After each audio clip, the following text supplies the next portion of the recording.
ඔබ සියලු දෙනාටම සුබ උදෑසනක්. දෙවියන් වහන්සේගේ අභිමුඛයේ සභාවක් හැටියට පවුලක් හැටියට උන්වහන්සේගේ හඬ අසන්න නමස්කාර කරන්න ලැබුණු මේ මහඟු අවස්ථාව ගැන දෙවිඳුන්ට ප්‍රශංසා. ආමෙන්. සතියේ දවස් 6ක් විවිධාකාර වෙහෙසීම් වල යෙදිලා වැඩ කටයුතු වල යෙදිලා දෙවියන් වහන්සේ කිව් පරිදි සබත විසුද්ධව පවත්වන්න ආපු ඔබ සියලු දෙනාට දෙවිඳුන් ආශිර්වාද කරන සේක්වා. ආමෙන්. මේක නියමයක්. නියමයක් දෙවියන් වහන්සේගේ වචනේ නියමයක්. ඔබ දවස් 6ක් වැඩ කරලා ඔබගේ වැඩ කරගන්න රස්සාව කරන්න. හැබැයි 7 වෙනි දවසේ මගේ. නේද? ඒකට සබත කියලා කිව්වා. සබත කියලා කියන්නේ විවේකය. පවුලක් ඇඩියට ඇවිල්ලා දෙවිඳුන් කරපු සේවල් සිහි කරලා ස්තුති දීලා තව සතියකට මුණ දෙන්න අවශ්‍ය කරන ශක්තිය බලය උපදවාගෙන යන දවස. ආමෙන්. හුඟක් අය මේක පැහැර අර ගන්න හැටි බලන්න. මේක වැඩි ගණන් ගන්න නැතුව ඉන්න හැටි බලන්න. එක එක හේතු කාරණාවල් පෙන්නලා. එසේ නොවේවා සහෝදර සහෝදරියෝ. ඔබ දෙවියන් වහන්සේගේ දරුවෙක් හැටියට වගකීම බාර ගන්න. ඒ දවසේ ඇවිල්ලා ශක්තිය අලුත් කරගන්න. ආමෙන්. කළ දේවල් ගැන දෙවිඳුන්ට ස්තුති දෙන්න. ඒවා අනිවාර්යයෙන්ම ඔබගේ මගේ ජීවිතේ කිතුබැතියන හැටියට විය යුතු වගකීම් යුතුයකම් අපේ ජීවිතේ. මොකද ඒක අපි එහෙම කරනකොට ඒක අනිත් ඒගොල්ලන්ට විශාල ධෛර්යයක් සහ ශක්තියක්. ඔයාලට තේරෙනවද? අනිත් ඒගොල්ලෝ ඔයාගේ කැපවීම දකිනකොට, ඔයාගේ භක්තිය දකිනකොට අනිත් ඒක ඔයාගේ පැත්තෙන් ඔයාගේ ඇදහිල්ල වර්ධනය කරගන්න ඔයාලට තියෙන ලොකු අවස්ථාවක් ඒක. මොකද සමහරක් වෙලාවට ඔබගේ ප්‍රශ්නයට පිළිතුරු තියෙන දවස අදම වෙන්න ඇති. ඔබ අද තෝරගන්නවා සත්තු අත්තට යන්න. ගිහිල්ලා තව ප්‍රශ්න සත්තු වගේ වැඩි කරගෙන එනවා. ඔව්. සත්තු අතට යන්න ඒක කිසි ප්‍රශ්නයක් නැහැ. නමස්කාර කරලා යන්නකෝ. නමස්කාර කරලා අපිවත් එක්කගෙන යන්න සත්තු අතට. තනියම යන්න නැතුව. හොඳයි. අපි වචනේට යන්න ඉස්සෙල්ලා අපි ගොඩක් සන්තෝෂ වෙනවා අපි වෙරෝනා ඉතාලියේ වෙරෝනා නගරේ සිංහල සභාවේ වැඩිමහල්ලෙක් හැටියට සේවය කරන නිමල් සහෝදරයා අපිත් එක්ක අද උදෑසන ඉන්නවා. මම දැක්කෙත් මේ ඉංග්‍රීසි සභාව ඉවරුනාට පස්සේ ආවා. කිසිම දැනුම් දීමකින් තොරව ඇවිල්ලා තියෙන්නේ. මොනවද වෙන්නේ කියලා බලන්න එන්නේ නැති මෙතන. ඉරිදා දේව මෙහෙය තියෙනවද දන්නෙත් නැහැ කියලා එන්නේ නැති බලන්න. දැක්කද? අපි නිමල්ට ආරාධනා කරන වචනයක් කියන්න සුභාසිංසනයක් ගේන්න සිංහල සභාවෙන් වෙරෝනා සිංහල සභාවේ. අපිට හරි කිට්ටු සහෝදර කණ්ඩායමක් ඒ සභාවේ ඉන්නේ. මේ සහෝදරයා ඒ සභාවේ වැඩිමහල්ලෙක් හැටියට සේවය කරනවා. මම ප්‍රථමයෙන්ම දෙවියන් වහන්සේට ස්තුතිවන්ත වෙන මේ දුන්නා අවස්ථාව ගැන. වෙරෝනා ක්‍රිස්තියානි සභාවේ වැඩිමහල්ලෙක් හැටියට මම ඔබ සැම වෙත අපේ සභාවේ සුභාශිංසන ගෙනෙනවා. ඇත්තම කියන්න බොහෝ දේවල් තිබෙනවා. නමුත් මම දේවදාසට ඉඩ හරිනවා. මට දැනෙන එකම දේ තමයි අපි තරම් වාසනාවන්ත සෙනගක් මේ පොළවේ තවත් නැහැ. ආමෙන්. ආමෙන්. මගෙන් කවුරු හැවුවොත් මේ ලෝකේ වාසනාවන්ත මනුෂ්‍යයා කවුද කියලා මම නිර්භයව කියනවා ඒ මමයි කියලා. ආමෙන්. අපේ අතීතයත් එක්ක බලද්දී අද අපි ඉන්න තත්ත්වය ගැන අපි හිතනකොට අපි තරම් වාසනාවන්ත සෙනගක් මේ පොළවේ නැහැ. ඔබ කල්පනා කරලා බලන්න ඔබ දෙවියන් වහන්සේ වදහා ගත්තේ නැත්නම් අද ඔබ කොතනද ඉන්නේ කියලා. අපිට මේ ලැබුණා භාග්‍යමත් මේ අවස්ථාව ගැන දෙවියන් වහන්සේ ස්තුති කරමි. මම ඔබ හැම කෙනෙකුටම ස්තුතිවන්ත වෙනවා. ජේසු පීඨයි. ජේසු පීඨයි. ජේසු පීඨයි. සාමාන්‍යයෙන් දේශකයන්ට මයික් එක දීපුවම ගන්න බෑ. හැබැයි ආ ඉක්මනට ආපහු දුන්නා. දේශකයෝ ලේසියෙන් මයික් එක දෙන්නේ නැහැ ආපහු. දේශකයන්ට සෑහෙන දේවල් තියෙනවා කියන්න. අපි ඉන්නේ පවුල් ආයතනයේ සම්බන්ධව කතිකා කරගන්නා වූ වෙලාවක. පවුල් ආයතනය දෙවියන් වහන්සේට ඊ타ත්ම හදවතට සමීපයි. ආමෙන්. දෙවියන් වහන්සේ පැවැත්මට ගෙනාවා වූ ආයතන වලින් ප්‍රධානතම පළවෙනිම ආයතනය තමයි පවුල් ආයතනය. මේ පවුල් ආයතනය ඒක අපි කියන්නේ විවාහයන් ස්වර්ගීක දෙයක්. විවාහය පොළවේ දෙයක් නෙමෙයි. විවාහය ස්වර්ගීක දෙයක්. ඒක අපි ඉගෙන ගත්තා උත්පත්ති පොතේ දෙවෙනි පරිච්ඡේදයේ 18 වෙනි 18 වෙනි පදයේ ඉඳලා 23 වෙනි පදයට පළවෙනි දේශනාවේ. දැන් මේ පස්වෙනි දේශනාව අපි පවුල් ජීවිතය සම්බන්ධව අද අපි ඉගෙන ගන්න. එතකොට පළවෙනිම එක අපි ඉගෙන ගත්තේ දෙවියන් වහන්සේගේ සැලැස්ම පවුල සම්බන්ධව. එක භාර්යාවකට එක පුරුෂයයි. හරිද? එක භාර්යාවකට එක පුරුෂයයි. ඒක තමයි දෙවියන් වහන්සේගේ සැලැස්ම පවුලට. ඒක ජීවෙන්දාන්තය දක්වා දෙදෙනා ඇති කර ගන්නා වූ ගිවිසුමක් කියලා. දෙවියන්වහන්සේගේ නියමය ඒකයි. සැලැස්ම ඒකයි පවුලට. දෙවනුව අපි ඉගෙන ගත්තා දෙවියන් වහන්සේ මේ පවුල සැලසුම් කෙරුවට පස්සේ මේ පවුල පවත්වාගෙන යන දිශාවන් පෙන්නවා.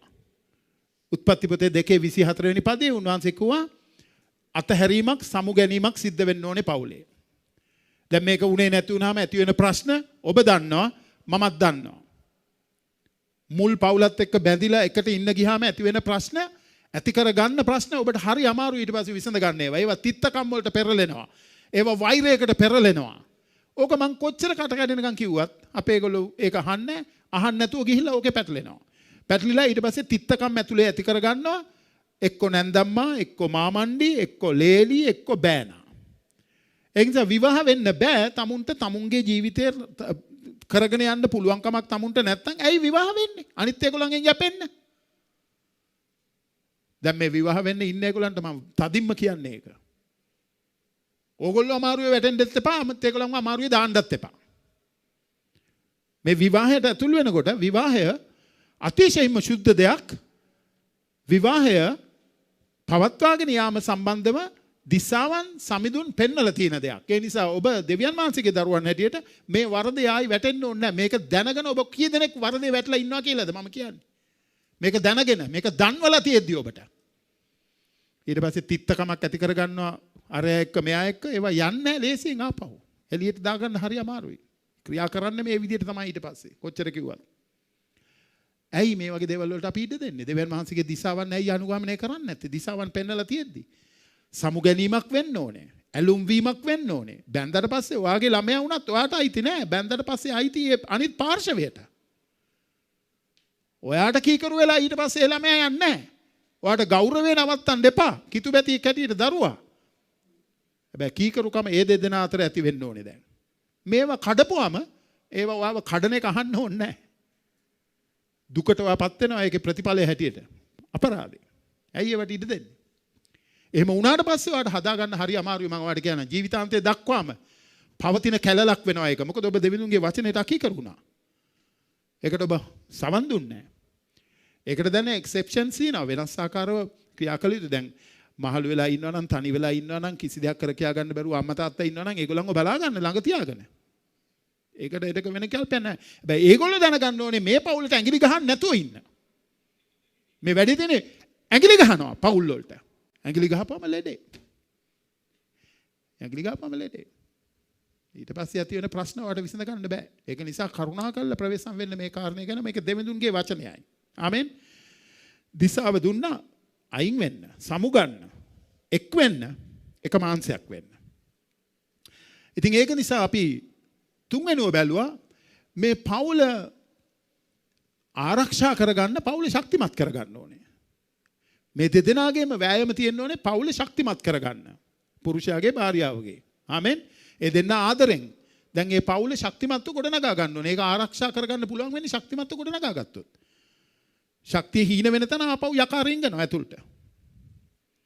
එතකොට ආපහු පවුල දුර්වල වෙනවා. එතකොට දෙවියන් වහන්සේට මහිමේ මේ පවුලෙන් ගේන්න හරි අමාරු වෙනවා.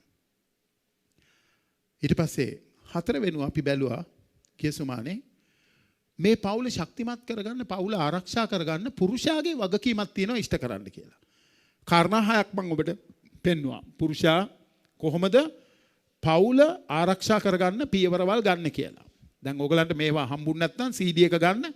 නැත්නම් YouTube එකෙත් මේක තියෙනවා. මම හිතන්නේ මේක ලෝඩ් කරුවද YouTube එකට. හරි YouTube එකට දාලා තියෙන්නේ දැන් කියසුමාන එක. ඕගලන්ට ඒක බලන්න පුළුවන්. අද කතා කරනවා තව ඉතා වැදගත් කාරණයක් සම්බන්ධව. මේ වැදගත් කාරණය ඔයා කවදාවත් ආපහු එහාට මෙහාට කරගන්න එහෙම එපා.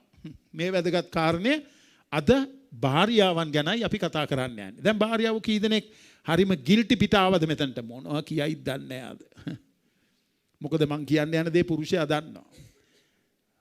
වස ලැජ්ජාවක් මට වෙන්නේ. මෙයා දන්නවා මං කියන්න යන දේ මොනවා කියයිද දන්නේ නැහැ. අනේ ඒක නම් කියන්න එපා ස්වාමිනී කිව්වේ ඔබ යාඥා කර කර ඉන්නවද උතන?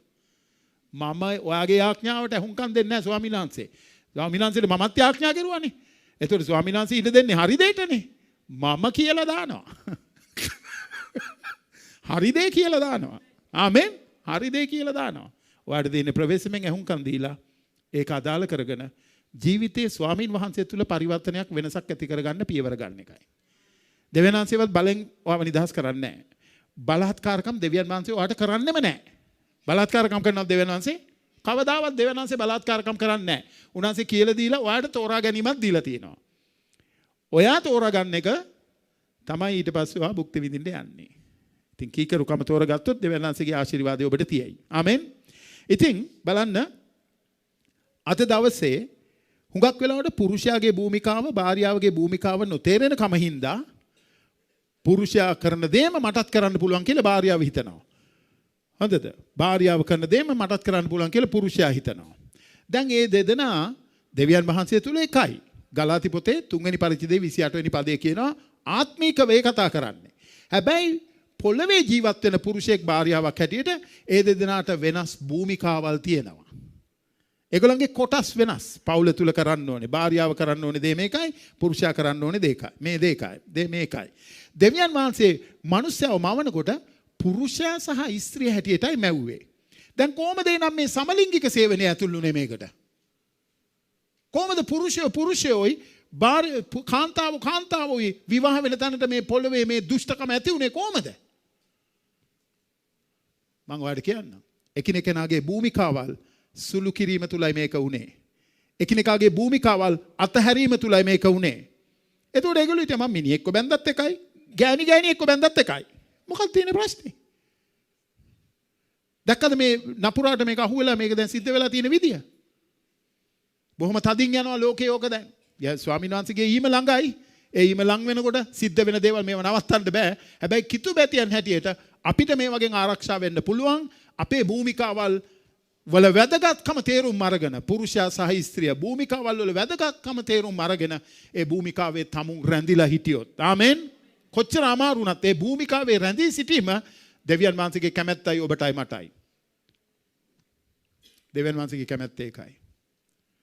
ඒ නිසා මගේ ප්‍රේමවන්ත සහෝදරය සහෝදරිය අද දේව සභාව කැමති නෑ මේ වෙනස පෙන්වලා දෙනවට.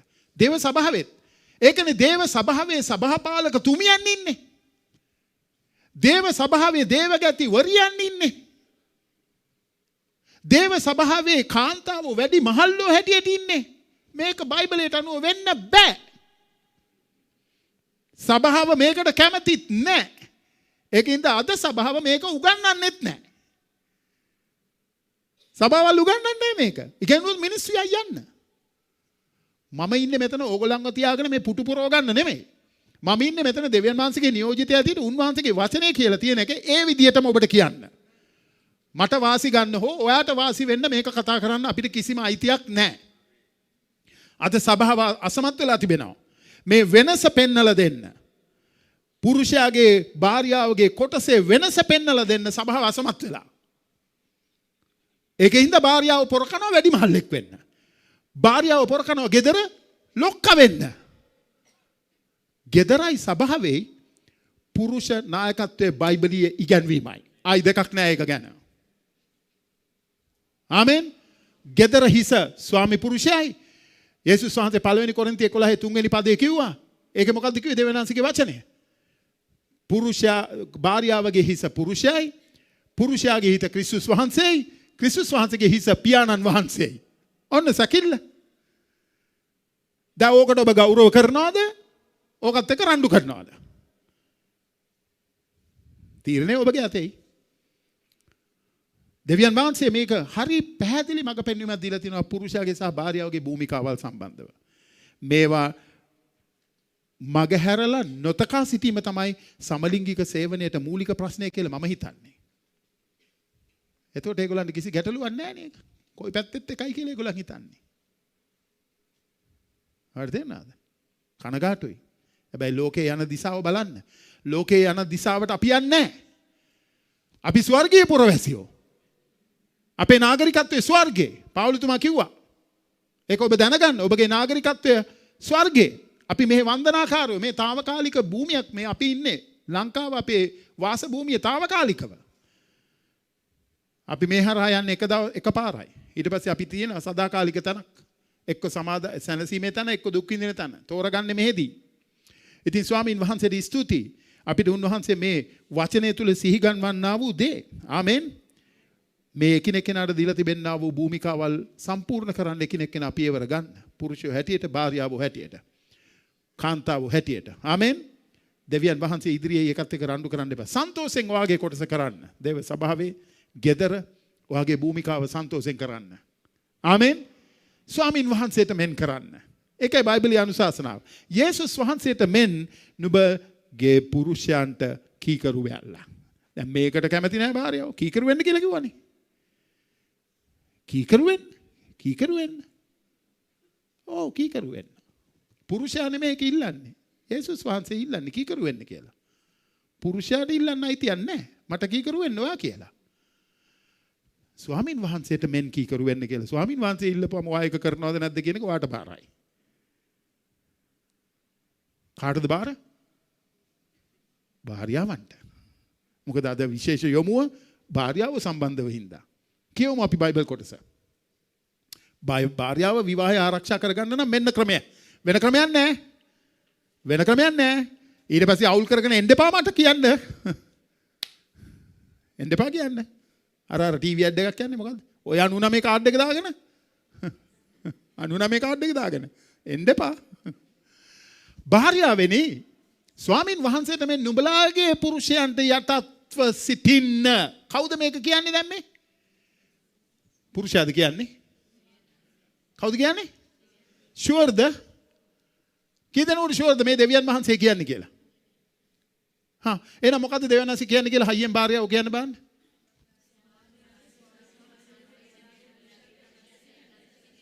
ආයි කියන්න බලන්න.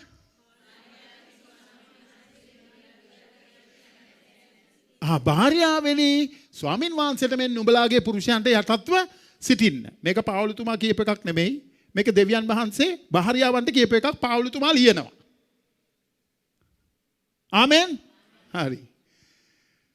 මක්නිසාද ඇයි කීකරු වෙන්න ඕනේ? ක්‍රිස්තුස් වහන්සේ සභාවේ හිසව සිටින්නාසේම පුරුෂයාත් භාර්යාවගේ හිසව සිටි. කැමතිද ඒකට? කී දෙනෙක් කැමතිද භාර්යාවෝ? මගේ පුරුෂයා මගේ හිසයි. කී දෙනෙක් සන්තෝෂෙන් ඕක කියනවද බලන්න. අත උස්සන්න බලන්න. අත උස්සන්න සන්තෝෂෙන් කියනවද බලන්න. අසන්තෝෂෙන් කියන අය මෙතන ඉන්නවා වගේ මට පේනවා. පුරුෂයාත් භාර්යාවගේ හිසව සිටි.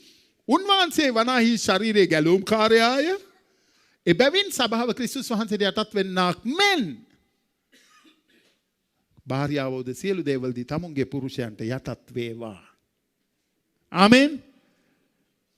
සභාව ක්‍රිස්තුස් වහන්සේට යටත් වෙන්නක් මෙන් භාර්යාවෝ සියලු කාරණාවල් වලදී මතක තියාගන්න යටින් ඉරක් ගහන්න ඕනේ සියලු කියන එකට. නැත්තම් සමහර කාරණාවල් වලදී වෙයි ඒක. ඒකත් පටන් ගන්න සයන්නෙම්මනේ. සියලු මේක කියන්නේ සියලු දේවලදී. සියලු කියන එක යට ඉරක් ගහ ගන්න. සියලු කියන එකට. හරිද? දේවල්දී තමුගේ පුරුෂයන්ට යටත් වෙත්වා. හරි. බයිබලයේ මට්ටම කවදාවත් උන්වහන්සේ වෙනස් කරන්නේ නැහැ. ඔයාට මට වෙනස් කරන්නත් බෑ. පුළුවන්ද? බෑ. දෙවියන් වහන්සේ දීලා තියෙන දේ වෙනස් කරන්නේ නැහැ. උන්වහන්සේත් වෙනස් කරන්න බෑ අපිටත්. ඒකට අපි යටත් වුණොත් ඒකේ ආශිර්වාදය අපි අත්දකී. ඒකට අකීකරු වුණොත් ඒකේ සාපේ විපාකයක් ඔබට විඳින්න සිද්ධ වෙයි. පුරුෂයන්ටත් එමය භාර්යාවන්ටත් එමය. ඉතින් ඒක නිසා මම අද ඔබට කතා කරන්න යන්නේ භාර්යාවගේ භූමිකාව සම්බන්ධව. කැමති වුණත් නැතත් අහගෙන ඉන්න. මට බැන හරි කමක් නැහැ අහගෙන ඉන්න. සභාවට ආයි මං එන්නේ මේව ඇහුණට පස්සේ එන්න එපා. මේවා ඇහිලා මේවා කරන්න බැයි නම් මක්කයි කරන්නේ ඔයා මේක ඇතුලේ. එහෙනම් එන්න එපා. එන්න එපා. ඔව් කෙලින්ම මං කියනවා. එක වචනයක් තියෙනවා ඉංග්‍රීසියෙන් නම ඔක හරියට කෙරුවා. ඉංග්‍රීසියෙන් ගෞරවය කරන්න නැත්නම් honors කියන වචනය. HONORS කියන වචනය. හොඳේ? HONORS honors කියන වචනේ යටතේ මම කාරණා පහක් ගෙනවා. දැන් සිංහලයකට ඒක දාගන්න හරි අමාරුයි. අර ඉංග්‍රීසි එකේ ටියුලිප් කිව්වා වගේ මතකද? අපි එදා ටියුලිප්ස් කියලා කිව්වේ. ඒ වගේ මේකෙත් honors කියන වචනේ ගත්තා. honors කියන්නේ ගෞරවය කරන්න කියන එක. හැබැයි ඒකෙත් හරි අර මතක තියාගන්න ලේසි වෙන්නේ නැහැ. ඒකත් හරි අමාරුයි මේ සිංහල භාෂාවට ගලපව ගන්න. හැබැයි කමක් නැහැ. අපි සිංහල භාෂාවේ කරගෙන යන විදිහට කරගෙන යන්කෝ. පළවෙනි කාරණාව මොකක්ද අපිට කියන්නේ දෙවියන් වහන්සේගේ වචනය? මොකක්ද කියන්නේ? දේව භක්තික භාර්යාවක් තමාගේ පුරුෂයාට ගෞරවය කරනවා කියලා. දේව භක්තික කාන්තාවක් තමාගේ පුරුෂයාට මොනවද කරන්නේ? අගෞරවය කරනවා. මං වැරදිට කිව්වම ඔයගොල්ලෝ නිවැරදි කරන්න ඕනේ. මොකද මං වැරද්දන්න පුළුවන් මෙතන ඉඳගෙන. එතකොට ඔයගොල්ලෝ ටක් ගාලා නිවැරදි කරන්න ඕනේ. ඔව් දේව භක්තික කාන්තාවක් එයාගේ පුරුෂයාට ගෞරව කරනවා. දැන් මං යන්නේ මේ කොහොමද ඔබ ගෞරව කරන්නේ? කාරණාවල් 6ක්. කාරණාවල් 6ක් පෙන්වන්න යනවා ගෞරව කිරීම සම්බන්ධව. ආමෙන්. ඔව්. දැනන්සේ බලාපොරොත්තු වෙන්නේ. ඉතින් මේක විවාහ වෙලා ඉන්න ඔබට කාන්තාවෙනි, විවාහ වෙලා ඉන්න පුරුෂයන්ට, විවාහ වෙන්න යන්නා වූ තනිකඩව ඉන්න කාන්තාවන්ට, විවාහය බලාපොරොත්තු වෙන්නා වූ තනිකඩව ඉන්න පුරුෂයන්ට ඔක්කොටම තියෙනවා වචනයක් මේකේ. හැමෝටම තියෙනවා සාධාරණ වචනයක් මේක ඇතුලේ. පළවෙනි කාරණාව. දෙවියන් වහන්සේ ඔබව කැඳවල තිබෙන්නේ උප ප්‍රධාන භූමිකාවට. උප ප්‍රධාන භූමිකාවට. මොකද්ද මේ උප ප්‍රධාන භූමිකාව කියලා කියන්නේ? ඇයි උප ප්‍රධාන භූමිකාව කියලා කියන්නේ මේකට?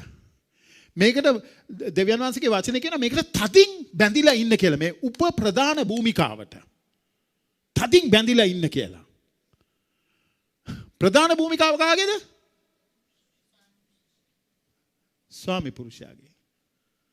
උප ප්‍රධාන කාරණාව කාගේද? භාර්යාවගේ. අන්න ඒක තමයි අපි මේ කතා කරන්නේ.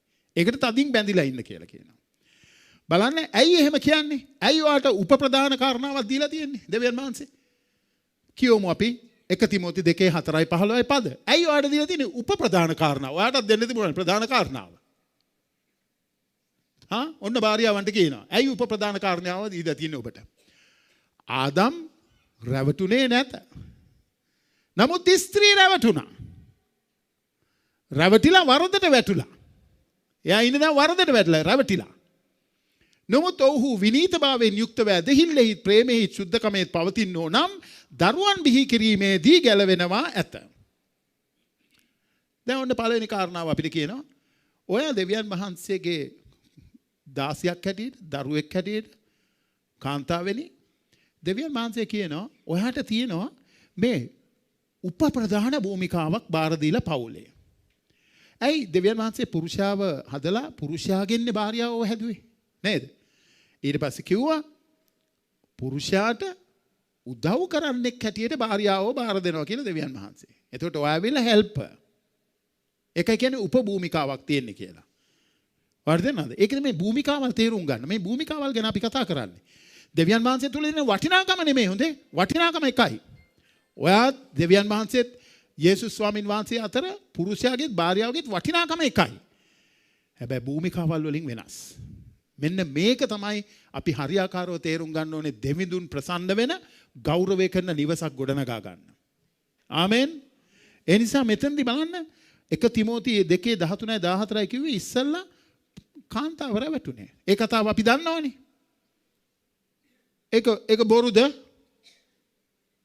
ඒක බොරු? නෑ ඒක ඇත්ත. ඒක බයිබලයේ කියලා තියෙන්නේ.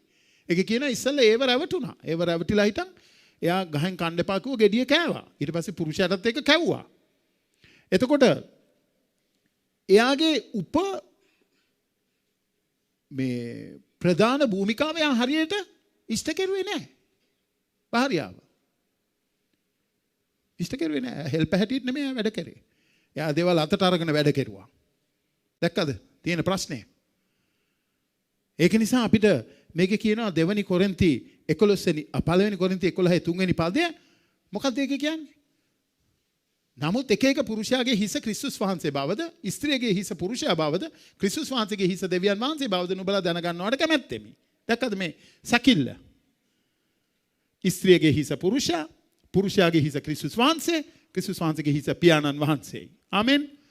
ඊට පස්සේ කියනවා මක්නිසාද පුරුෂයා ස්ත්‍රියගෙන් නොව ස්ත්‍රිය පුරුෂයාගෙන්ය. තවද පුරුෂයා ස්ත්‍රිය නිසා නොව ස්ත්‍රිය පුරුෂයා නිසාම වන ලද්දීය. දැන් ඕකෙන් ඔයගලන් නිකන් අඩුවක් වගේ හිතනවද දන්නේ නැහැ නේ. දෙවනසේ මහා අසාධාරණ වැඩක් කළා තියෙන්නේ.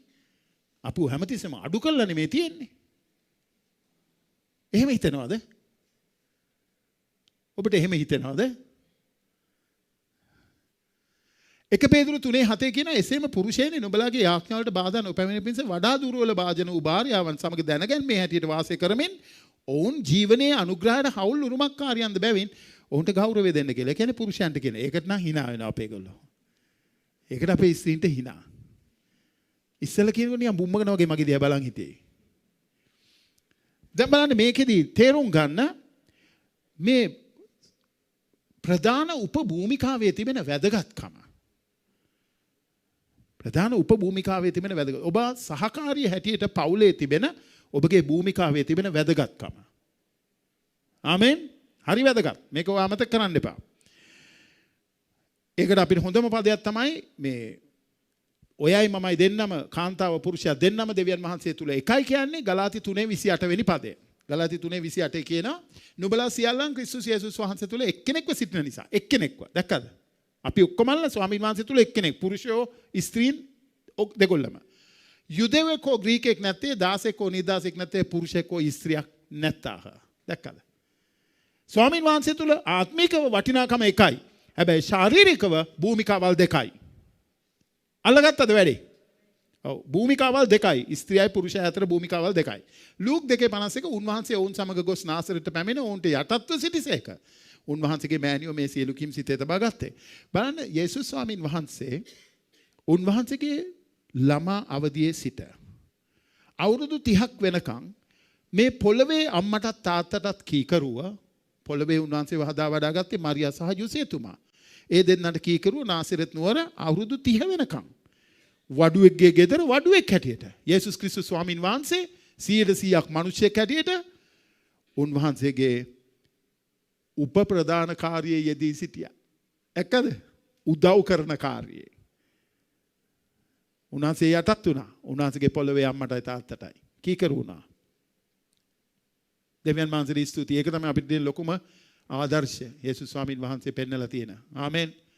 උන්වහන්සේ 100%ක් දෙවියන් වහන්සේ 100%ක් මිනිසෙක්. 100%ක් මිනිසෙක් හැටියට උන්වහන්සේගේ කොටස උන්වහන්සේ ඉෂ්ට කරපු විදිය පවුල තුල. දැක්කද? කීකරු කමින් යටත්ව දෙමාපියන්ට නාසරෙත් නුවර උන්වහන්සේ හිටියා. අවුරුදු 30න් පස්සේ තමයි උන්වහන්සේගේ ප්‍රධාන සේවය පටන් ගත්තේ. එතන ඉඳලා උන්වහන්සේ යටත් වුණේ නැහැ. ඒ යටත්කම එතනින් ඉවරයි. හැබැයි ගෞරවය දිගටම තිබුණා. ඒකනේ කුරුසේ මැරෙනකොටත් උන්වහන්සේ පූජා වෙන වෙලාවේ උන්වහන්සේ යොහන්ට කිව්වේ මගේ අම්මව බලා ගන්න කියලා. ගෞරවය එහෙමම තිබුණා. හැබැයි කොහොමද මරියතුමි අර කානා නුවරදී අර මගුල් ගෙදර වතුර වයින් කරන්න ඒක කරන්න කිව්වම යේසුස් වහන්සේ ස්ත්‍රිය නුඹට ඇති කම මොකද්ද මේක ගැන? මගේ වෙලාව තාම ඇවිල්ලා නැහැ. යොහන් සුභාරංචි දෙවෙනි පරිච්ඡේදයේ යේසුස් වහන්සේ කිව්වා. දැක්කද? එහෙම නැත්නම් ඒ වෙලාවේදී මරියතුමි කිව්ව ගමන් එහෙමයි කියලා ඒක කරන්න එපයි. එතන ඒ යටත්කම කීකරුකම. දැන් බලන්න ඔබ විවාහ වුණාට පස්සෙත් ඔබගේ පවුලේ ඔබ ස්වාමි පුරුෂයා භාර්යාව හැටියට වෙනමම ඒකකයක් වුණාට පස්සේ ඔබගේ අම්මට තාත්තට ඒ කීකරුකමින් ඔබ යන්නේ නැහැ. එහෙම ගියොත් ඔයාට පවුලක් කන්න වෙන්නේ නැහැ. කොහොමද පවුල් කන්නේ? පවුල් කනවා වෙනකොට පවුල ඕගලන්ව කනවා ඊට පස්සේ. අවුල් ඔක්කොම. ඒ නිසා වෙනම ඒකකයක් වුණාට පස්සේ පුරුෂයයි භාර්යාවයි ඒ දෙදෙනාගේ කටයුතු දෙදෙනා එකිනෙකාට එකගව කීකරුව යටත්ව තේරුම් අරගෙන ගමන යන්න ඕනේ. භාර්යාව යාගේ කොටස තේරුම් ගන්න, පුරුෂයා යාගේ කොටස තේරුම් ගන්න. පුරුෂයාට කිව්වා ක්‍රිස්තුස් වහන්සේ වගේ යාට ආදරය කරන්න කියලා. භාර්යාවට කිව්වා සියල්ලේදී පුරුෂයාට කීකරු වෙන්න කියලා. මේ දෙක සිද්ධ වෙනවා නම් කොයිතරම් අනර්ග පවුලක් එතන ගොඩ නැගෙනවද? මේක සිද්ධ වෙන්නේ නැහැ නේ. අපේ පව්කාරකම තුල අපි ඒවට ඉඩ දෙනවා. නපුරුකම් වලට ඉඩ දෙනවා. කැරලි ගහන්න යොමු වෙනවා. ඒකෙන් ප්‍රශ්න ඇති කරගෙන යකාට ගෙදර ආසන හදලා දෙනවා. යකාගේ අල්තාරය එතකොට තියෙන්නේ. දෙවිඳුන්ගේ අල්තාරය නෙමෙයි. ඒක නිසා මගේ ප්‍රේමවන්ත සහෝදරයා සහෝදරිය ස්වාමීන් වහන්සේ අපිට අද උදෑසන මතක් කරන දෙයට සිත යොමු කරන්න. උන්වහන්සේ කියන ඔබ කැඳවල තියෙන්නේ උපප්‍රධාන භූමිකාවකට කියලා කාන්තාවෙනි. ඒක අල්ල ගන්න. ඒකට කීකරු වෙන්න. දෙවනි කාරණාව බලන්න. මේ ගෞරවය කිරීම පළවෙනියෙන්ම කරන්නේ ඔයාගේ ප්‍රධාන කාර්යනාව තේරුම් අරගෙනයි. භූමිකාව තේරුම් අරගෙනයි. දෙවනියට ඔබ මේක කියනවා යේසුස් වහන්සේගේ නාමය නිසා ඔබගේ පුරුෂයාගේ නායකත්වයට යටත් වෙන්න කියලා. යේසුස් වහන්සේගේ ඔයා පුරුෂයාගේ නායකත්වයට යටත් වෙන්න ඕනේ යේසුස් වහන්සේට මෙන්. උන්වහන්සේගේ නාමය ඔබ දන්න හින්දායි. ආමෙන්. කොලොස්සි 3:18 අපිට කියනවා භාර්යාවෙනි ස්වාමින් වහන්සේ තුල සුදුසුව තිබෙන ලෙස නුඹලාගේ පුරුෂයන්ට යටත් වෙයල්ලා. සුදුසුව ස්වාමින් වහන්සේ තුල සුදුසුව තිබෙන විට ලෙස ඔය වගේ පුරුෂයාට අකීකරු වෙනකොට ස්වාමින් වහන්සේ තුල ඒක නුසුදුසුයි. කෝ ඒකට ආශිර්වාද එතකොට? ආශිර්වාද කෝ? නේද? ආශිර්වාද නැහැ. ප්‍රශ්න තමයි ඇති වෙන්නේ. තීතස් 2:5 කියනවා සිහියෙන් යුක්තව පිරිසිදුව gedara වැඩ කරන්නියන්ව කරුණාවන්තව තමුන්ගේම පුරුෂයන්ට යටත්ව සිටින්නට ඔවුන් විසින් පුරුදු කරවන්න. ඒ කියන්නේ වැඩිමහල් ස්ත්‍රීන්ට කියනවා බාල ස්ත්‍රීන්ට මොනවද කරන්න ඕනේ කියලා තීතස් පොතේ පාවුලතුමා අවවාද දෙනවා වැඩිමහල් ස්ත්‍රීන්ට. මෙන්න මේකයි ඔයගොල්ලෝ කරන්න ඕනේ. ඔයගොල්ලෝ සිහියෙන් යුක්තව ඉන්න, පිරිසිදුව ඉන්න, gedara වැඩ කරන්න, කරුණාවන්ත වෙන්න, තමන්ගේම පුරුෂයන්ට යටත් වෙන්න, ඔයාගේ බාල සහෝදරියන්ට කියලා දෙන්න කියලා. හරි ලස්සනයි. උන්වහන්සේගේ වචනේ අනුශාසනාව. 1 පේදුරු 3:5-6යි. බලන්න. මක්නිසාද පුරාණ කාලයේහි දෙවියන් වහන්සේ කෙරෙහි බලාපොරොත්තු වුණු ශුද්ධ වූ ස්ත්‍රීවරු තමුන්ගේ පුරුෂයන්ට යටත්ව මෙලෙස අලංකාර වුණෝය. බලමු කොහොමද අලංකාර වුණේ කියලා. එලෙස සාරා ආබ්‍රහම්ට ස්වාමියායයි කියමින් කීකරු වුණාය. දැන් පොඩ්ඩක් ඉන්න. දැන් මොකද්ද මේ අවස්ථාව? සාරා සහ ආබ්‍රහම් දැන් මිස්රයට යනවා. දැන් මිස්රයට යන ගමනේ පාරාවෝගේ සෙබළු සාරාව දකිනවා. බයිබලයේ කියනවා සාරා හරිම රූමත් කාන්තාවක් කියලා. එතකොට මේ සෙබළු මේක දන්නපුවම පාරාවට පාරාව කිව්වා යාව ගේන්න මගේ අන්තපුරයට. යාව ගේන්න මගේ අන්තපුරයට කිව්වා. ඊට පස්සේ මේ සෙබළු ඇවිල්ලා ආබ්‍රහම අල්ලගත්තා. සාරාවයි. අල්ලගත්තට පස්සේ ආබ්‍රහම් කිව්වා ඇහුවා කවුද මේ කියලා ඇහුවා ආබ්‍රහම්ගේ. ආබ්‍රහම් කිව්වා මේ මගේ සහෝදරිය කියලා. ඇයි සහෝදරිය කියලා කිව්වේ? සහෝදරිය කිව්වේ ඇයි? ඔව් ආබ්‍රහම්ට පුළුවන් ෂේප් වෙන සහෝදරියව ගෙනියන්න දීලා. සහෝදරියව ගෙනිච්චට කමක් නැහැ. භාර්යාව කිව්වේ නැත්තේ ඇයි? භාර්යාව කිව්වා නම් එහෙම ආබ්‍රහම්ව මරලා සාරාව අරගෙන යනවා ඒගොල්ලෝ. හරි තේරෙනවද? භාර්යාවව ගෙනියන්න පුරුෂයව මරනවා එහෙනම්. භාර්යාව කියලා කිව්වනම්. දැන් ආබ්‍රහම් බාගෙට බොරුවක් කිව්වේ. ආබ්‍රහම්ගේ ඇත්තටම ඥාති සහෝදරියක් සාරා. හැබැයි ආබ්‍රහම් බාගෙට බොරුවක් කියනවා එයා බේරෙන්න. දැන් එතනදී සාරාට දැන් ඔයා හිටියානම් සාරාගේ තැන. ඔයා හොඳටම දන්නවනම් මේ වෙන මිනිහෙකුට වව දැන් බාර දෙන්නයි දැන් යන්නේ කියලා. ඔයා දැන් දන්නවනම් මේ වෙන කාගේ හරි ග්‍රහණයට වම දැන් අහු කරලා දෙන්නයි යන්නේ කියලා. මොකද්ද ඔයාට හිතෙන්නේ කියලා කියන්න බෑනේ. මේ මිනිහා වගේ ජරා මිනිහෙක් මට ආදරේ කියලා මෙච්චර කාලයක් මාව ගෙනල්ලා මෙන්න මාව දැන් පාවල දෙනවා.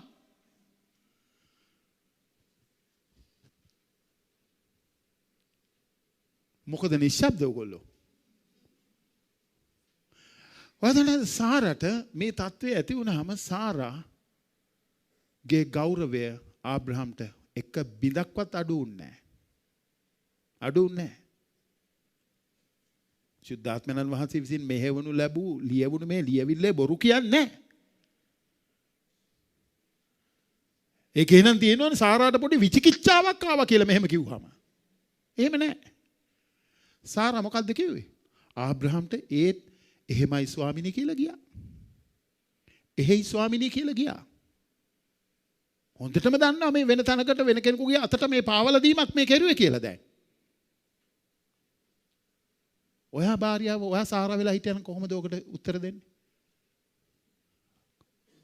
කල්පනා කරලා බලන්න පොඩ්ඩක්. සාරා කොහොමද උත්තර දුන්නේ? ඒකයි මේක කියන්නේ මේ සාරාවෝගේ දරුවෙක් වගේ වෙන්න කියලා. නුඹලත් කිසි බීතියක් කරනකොටගෙන බය නොවි දැන් අර බලන්න එන බය වෙන අවස්ථාවක් නේකනේ. වෙන කෙනෙකුගේ අතට ආව පාවල දෙනවා කියලා කියන්නේ. බය වෙන වෙලාවක් ඒක. හැබැයි ඔයා බය වෙන්න එපා. ස්වාමින් වහන්සේගේ කෙරෙහි බලාපොරොත්තුව තබලා තිබෙන උන්වහන්සේගේ දරුවෙක් හැටියට ජීවත් වෙන කාන්තාවක් බය වෙන්න එපා. බය වෙන්න එපා. බය වෙනුවට ඇදහිල්ල තියාගන්න. බය එන්නේ නපුරාගෙන්. ඇදහිල්ල දෙවෙනුන්ගෙන්. ආමෙන්. එනිසා මේක කියනවා ආබ්‍රහම්ට යකීකරු වුණා. එයා ගියා. ඔයා දන්නවද දෙවියන්සේ මොකද්ද කෙරුවේ කියලා ඊට පස්සේ? දෙවියන්සේ පාරාවට ස්වප්නයකින් ප්‍රකාශ වුණා. ප්‍රකාශ වෙලා පාරාවට කිව්වා උඹ මේ ස්ත්‍රියට අත තියලා අහුවෙන්න එපා. අත තිබ්බොත් නුඹත් නුඹගේ වංශයත් ඔක්කොම මම විනාශ කරනවා. බාහන්නක දෙවියන්සේගේ හඬ පාරාවට ඇහුණා. පාරාව වෙවුලන්න පටන් ගත්තා. බය වුණා. පාරාව මේ දෙන්නව මඩ ගහලා ඇහුවා උඹලට මොකද්ද මං කරපු වැරද්ද මට මේ වගේ දඩුවමක් ගේන්න කියලා. අරන් ඵලයල්ල කියලා ගෝෂන් කියන ප්‍රධාන හොඳම පැත්තේ පදිංචි වෙන්න අවස්ථාව සලසලා දුන්නා. මේ ඔක්කොම සිද්ධ වුණේ සාරාගේ කීකරුකම මතයි සහෝදරියනි. සාරාගේ කීකරුකම මතයි. දෙවියන් වහන්සේගේ කීකරුකමට ගෞරව කරපු විදිය බලන්න. එතකොට ඔයා දෙවියන් වහන්සේගේ හස්තේ ඉන්න දාසියක් නම් සහෝදරියක් නම් ඇයි ඔයා බය වෙන්නේ? ඔයා උන්වහන්සේත් එක්ක නැත්තම් තමයි බය වෙන්න ඕනේ. ඒකයි උන්වහන්සේට තව ලං වෙන්න උන්වහන්සේ තුල ඔයාගේ සම්බන්ධතාවය ශක්තිමත් කරගන්න කියන්නේ. ආමෙන්. කාටවත් මුකුත් ඔයාට කරන්න බෑ. දෙවියන් වහන්සේ ඉඩ දෙන හැරෙන ඉඩ හරින දෙයක් කරෙන්න. ඉතින් මේකෙදි ඒක කියන ඒ වගේ දරුවෙක් වෙන්න කියලා ඔබටත් කාන්තාවන්ට මේ කතා කරන්නේ ඒකේ. සාරාගේ දියණියක් වෙන්න කියලා. ආමෙන්. ඔව්. ඉතින් ඒක නිසා හිතෝපදේශය 12:4 කියන ගුණවන්ත ස්ත්‍රියක් ඇගේ ස්වාමි පුරුෂයාට ඔටුන්නක් කිය. එහෙත් ලැජ්ජාව උපදවන තැනැත්තිය ඔහුගේ ඇටවලට දිරවීමක් කිය. දැන් ඔබ මේ දෙකෙන් කොයි එකේද ඉන්නේ? ඇටවලට දිරවීමක් හැටියටද ඔටුන්නක් හැටියටද?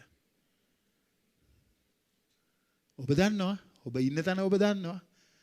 වෙනස් වෙන්න ඕනේ තැනත් ඔබ දන්නවා. එනිසා තීරණයක් ගන්නාද ස්වාමින් වහන්සේ තුල? මට ඕනේ මගේ පුරුෂයාට ඔටුන්නක් වෙන්න. ඔයාගේ පුරුෂයාට ඔයා ඔටුන්නක් වෙනකොට ඔයා බිසව වෙනවා. ඔයා බිසව වුණාම පුරුෂයා රජ්ජුරුව වෙනවා. ඒකට කැමති නැහැ?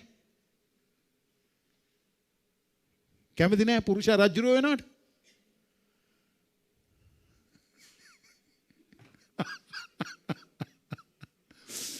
මේක කියන්නේ ඔයා පුරුෂයාට ඔටුන්නක් වුණාම ඔයා බිසෝ වුණා. ඔයා බිසෝ වුණාම ඔයාගේ පුරුෂයා රජ්ජුරුව වුණා. පැහැදිලි නේද කතාව? ඉතින් ඔයා කී දෙනෙකුට ඕනද මගේ පුරුෂයාට මට ඔටුන්නක් වෙන්න ඕනේ? අත උස්සන්න බලන්න කැමති අය. ප්‍රකාශ කරන්න ඕනේ හදවතින්. හොඳේ නිකන් මම කියන්න හින්දා අත උස්සන්න එපා. මට ඕනේ මගේ පුරුෂයාට ඔටුන්නක් වෙන්න. කී දෙනෙකුට ඕනේද? ඔයා වෙන්න කැමති නෑ කියලා ඉඳගෙන ඉන්නවා නම් කවුරු හරි මෙතන ඔයා ඉන්නේ වචනයට සම්පූර්ණයෙන්ම අකීකරුකමෙන්. විවාහ වෙච්ච භාර්යාවක් හැටියට. වචනයට සම්පූර්ණයෙන් අකීකරුකමෙන් ඔබ ඉන්නේ. මං ඔටුන්නක් වෙන්න මේ දුර්ජනයට? මං ඔටුන්නක් වෙන්න මේ පෝරිසාදයට? එසේ නොවේවා. කවුද කියාගන්නේ? දුර්ජන භාර්යාව. එමින් ඔබ කැමතිද දුර්ජන භාර්යාවක් වෙන්න? දෙවියන් වහන්සේගේ සාපේට ලක් වෙච්ච භාර්යාවක් වෙන්න? එසේ නොවේවා. ඔයාගේ අතේ තියෙන්නේ හොඳේ. ඕක වෙනියෙන් කාටවත් පුරුෂයාට මුකුත් කරන්නත් බෑ. දෙවියන් වහන්සේ මුකුත් කරන්නෙත් නෑ. අපි කෑ ගහලා වැඩකුත් නෑ. තෝරා ගැනීම ඔයා කරන්න. ඔයාගේ තෝරා ගැනීම අනුව ඔයාට විපාක තියෙයි. සමහරු කියේ ආනේ අපි එහෙම නෑ බාන්නකො මං එහෙම ඉන්නදී මට ඔක්කොම ආශිර්වාද. ඔක්කොම ආශිර්වාද. අපි එහෙම නෑ එහෙම කරේ නෑ වෙනවට බාන්නකො අපිට මේ මුකුත් අඩුවක් නෑ ඔක්කොම සමාදානයේ තියෙන ඔක්කොම දෙනවා බ්ලා බ්ලා බ්ලා. ගුණවත් ස්ත්‍රියක් ඇගේ පුරුෂයාට ඔටුන්නක්. ලැජ්ජාව උපදවන තැනැත්තියගේ ඔහුගේ ඇටවලට දිරවීමක්. මෙතනදී පුරුෂයාට ගෞරවයක් නෙමෙයි මම කතා කරන්නේ. භාර්යාවගේ ගෞරවනීය ස්ථානය ගැන මම මේ කතා කරන්නේ. දෙවියන් වහන්සේ ඔබට එසේ ඔබගේම පුරුෂයාට ඔටුන්නක් වෙන්න කරුණාව දෙනසේක්වා. ආමෙන්. ඔව්. ඒක දෙවියන් වහන්සේගේ වචනයයි. තුන්වෙනි කාරණාව. ඔබ දේව භක්තික භාර්යාවක් හැටියට ඔයාගේ පුරුෂයාට ගෞරවය කරන්න පුළුවන් පළවෙනි එක මොකද්ද? ඔබ කැඳවල තියෙන ප්‍රධාන භූමිකාවට තදින් බැඳී සිටින්න. right? දෙවෙනි ප්‍රධාන කාරණාව යේසුස් වහන්සේගේ නාමය නිසා ඔයාගේ පුරුෂයාට පුරුෂයාගේ නායකත්වයට යටත් වෙන්න. තුන්වෙනි කාරණාව. ඔහුගේ සහකාරිනිය ලෙස ඔහුට යහපත කරන්නේ කෙසේදයි දැනගන්න. දෙවියන් වහන්සේ බලාපොරොත්තු වෙනවා ඔබගේ ප්‍රධාන භූමිකාව තුල ඔබගේ පුරුෂයාට යහපත කරන්නයක් වෙන්න කියලා. ඔබගේ පුරුෂයාට යහපත කරන්නයක් වෙන්න. හිතෝපදේශ 31:10 ඉඳලා 12ට සහ 23 වෙනි පදය. අපිට මෙහෙම කියනවා. ගුණවත් ස්ත්‍රියක් කාට සම්භවේද? ඇගේ අගය රතු කැලවලට වඩා වැඩිය. ඇගේ පුරුෂයාගේ සිත ඇය කෙරෙහි විශ්වාස කරයි. ඔහුට ලාභයෙන් අඩුවක් නොවන්නේය. ඇගේ ජීවිතයේ සියලු දවස්වල ඇය ඔහුට අයහපත නොව යහපත කරන්නීය. බලන්න. දැන් අපිට බයිබලයේ උගන්වන්නේ මොකද්ද? නපුරට නපුර කරන්න කියලාද? නෑ, මොකද්ද අපිට කියන්නේ? නපුරට යහපත කරන්න කියලා. නපුර යහපතින් ජය ගන්න කියලා. නපුර නපුරෙන් නෙමෙයි. නපුර ජය ගන්න යහපතින්. ආමෙන්. ඒක තමයි සුද්ධ ලියවිල්ල අපිට උගන්වන්නේ. එතන මේකේ කියනවා එහා ජීවිතයේ සියලු දවස්වල එයාගේ පුරුෂයාට ඒ පුරුෂයා වටින්නේ නැහැ ඒක. පුරුෂයා වටින්නේ නැහැ එහෙම කරන්න ඔයා. පුරුෂයා මහා අදමෙක්. වටින්නේ නැහැ. ඔයා එහෙම කරන්න. හැබැයි ඒක ඔයා කරන්නේ පුරුෂයා වෙනුවෙන් නෙමෙයි ඔයා කරන්නේ ස්වාමින් වහන්සේ වෙනුවෙන්. ඒකනේ අපේ පටන් ගන්නේ වචනය. යේසුස් වහන්සේට මෙන්න කීකරු වෙන්න කියලා කිව්වේ. යේසුස් වහන්සේට මෙන්න මේ සහකාරිය හැටියට ඔයාගේ උපබාරි කොටස කරන්න කියලා කිව්වේ. ඒ ආශිර්වාදය එතකොට ඔබට තියෙනවා. ඒ නිසා මේකේ කියන ඇගේ පුරුෂයා දේශයේ වැඩිමහල්ලන් සමග දොරටු වල ඉඳ ගන්නා කල සලකනු ලබන්නේ කියලා. ඔයාලට තේරුණාද? ඇගේ පුරුෂයා වැඩිමහල්ලන් සමග දොරටු වල ඉඳ ගන්නා කල එයා ගෞරවය ලබනවා කියලා. එයාව සලකනු ලබනවා කියලා. ඔයා දන්නවද භාර්යාවට පුළුවන් පුරුෂයාගේ වටිනාකම එහෙම්මම බිඳුවට ඇදලා දාන්න. භාර්යාවට පුළුවන්. වටිනාකම බිඳුවට ඇදලා දාන්න පුළුවන් භාර්යාවට. ඔයා දන්නවද මේ වැඩිමහල්ලන් ඉදිරියේහි ඒගොල්ලන්ගේ සමග වැඩිමහල්ලන් සමග දොරටු වල ඉඳ ගන්න කාලේ එයා සලකනු ලබනවා කියලා කියන්නේ. දැන් බලන්න භාර්යාව සලකන්නේ නැති පුරුෂයෙක් මොන ස්ථානයක හිටියත් එයා ගැන ඒ වටපිටාව ඉන්න ඒගොල්ලෝ දැනගත්ත ගමන් එයාට කිසිම අයුරකින් සලකන්නේ නැහනේ. අපෝ මේ මිනිහම අමුතු මිනිහෙන්නේ මේ මිනිහට මේ මිනිහයි ගෑණිව හදා ගන්න බෑ. ඒ වගේම තමයි ගෑණිට යන කතාවත්. ඔයාලට තේරුණාද? ඉතින් මේ අපි අද කතා කරන්නේ ගෑනු ගැනනේ. කමක් නැනේ එහෙම කිව්වට. අපි කතා කරන්නේ ස්ත්‍රීන් ගැනනේ. පොඩ්ඩක් ඒක ශිෂ්ටයි. ගෑනු කියවම නිකන් මොකද්ද වගේනේ. එපා එහෙම කියන්න එපා. අපි කියමු ස්ත්‍රීන් කියලා. අපි කියමු කාන්තාවෝ කියලා. ඉතින් දැන් බලන්න මේ කාන්තාව එයාගේ කොටසේ එයා යෙදිලා ඉන්නකොට එයාගේ ගුණවන්තකම එයා පවුලේ රඳවාගෙන ඉන්නකොට එයාගේ පුරුෂයා ගෞරවය ලබනවා පිටිනුත්. නැත්තම් පිටිනුත් ගෞරවය අගෞරවයට එයා අගෞරවයටපත් වෙනවා ඒ පුරුෂයා. ඉතින් මේක හරි ලොකු කතන්දරයක්. භාර්යාවගේ මේ ප්‍රධාන භූමිකාව තුල තියෙනා වූ ප්‍රධාන කාරණාවක්. ඔයා පවුල් වුණාට පස්සේ ආයි විකල්පයක් නැහැ. පවුල් වුණාට පස්සේ දැන් ඉතින් ඔයා ආදරය කළානේ. ඔයාට ඕනේ හින්දානේ බැඳගත්තේ. දැන් යන්. ඕම යන්. ඉස්සර මමයි ශාමේනු යනකොට දැන් ශාමේන්ට වැරදි සිද්ධ වෙනකොට මගේ අතින් මට කියනවා ශාමේන් කමක් නැහැ බ්‍රදර්. ඔහොම යන්. තව ටික කාලයයිනේ. මට එයා ඉස්සර එහෙම කියනවා. කමක් නැහැ බ්‍රදර්. ඕම යන්. ඕම යන්. එහෙම කිව්වම මම ඉතින් hina වෙලා යනවා. කමක් නැහැ බ්‍රදර් ඔහොම යන් කියලා කියනවා මට. එයාට නොසලකනකොට. එයාට ආදරය පෙන්වන්නේ නැති වෙන වෙලාවට. එයා මට එහෙම තමයි කිව්වේ. කමක් නැහැ බ්‍රදර්. තව ටික කාලයයිනේ ඔහොම යන් කිව්වා. එයාගේ ටික කාලේ හැබැයි අපි හිතුවට වැඩි ඉක්මනින් ආවා. මොනවද කරන්නේ නේද? පුරුෂයා අනිත් මනුස්සයන් මැද්දේ ගෞරවය ලබන්න දායක වෙන්න භාර්යාව. නැත්තම් පුරුෂයා ගෞරවයටපත් වෙන අනිත් ඒගොල්ලෝ ඉස්සරහා පිට. ඒ කොටස තියෙන්නේ භාර්යාවට. වදන දිස්සර මම සපත් දෙක බැරි වෙලාවත් පොලිෂ් කරන්නේ නැතුව එහෙම ඒ තියෙන විදිහටම ඇඳගෙන යන්න ගියොත් එහෙම. එයා දුවගෙන මගේ පස්සෙන් ඇවිල්ලා කියන මේ පොඩක් කොහොමද කියලා ටක් ගාලා මගේ සපත් දෙක පුයිලා දෙනවා. මම මොකද්ද මේවට තියෙන කලබලේ? ඔයා මේවා කිලුටුවට ඇඳගෙන ගියොත් එහෙම මිනිස්සු දොස් කියන්නේ මටයි. එයා කියනවා. ඔන්න භාර්යාවට අල්ලගන්න කාරණාවක්.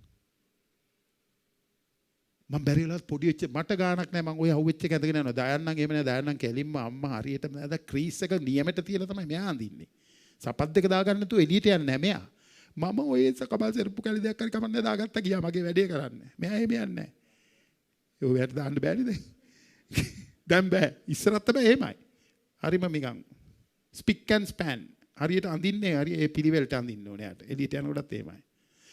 මම එහෙම නැහැ. මම ඔය දාගත්ත එක ඉතින් හරිය මාව වඩ මේ මෙහාට වගේ ෂර්ට් එක පොඩි වෙලා. ඕම යන්න එපා. මිනිස්සු දොස් කියන්නේ මටයි. බලන්න කොච්චර හොඳයිද කියලා යාගේ කොටස. ඒ වෙලාවට මට කේන්තිත් යනවා ඒවා කියනකොට. හැබැයි ඒ කොටස හරි. එයාගේ වැඩේ හරි. එයා ඒක දැනගෙන කියා කෙරුවේ කියන්නේ. දැක්කද? ඔයා වාගේ පුරුෂයා ෂර්ට් එක නැතුව ගියත් කමක් නැද්ද?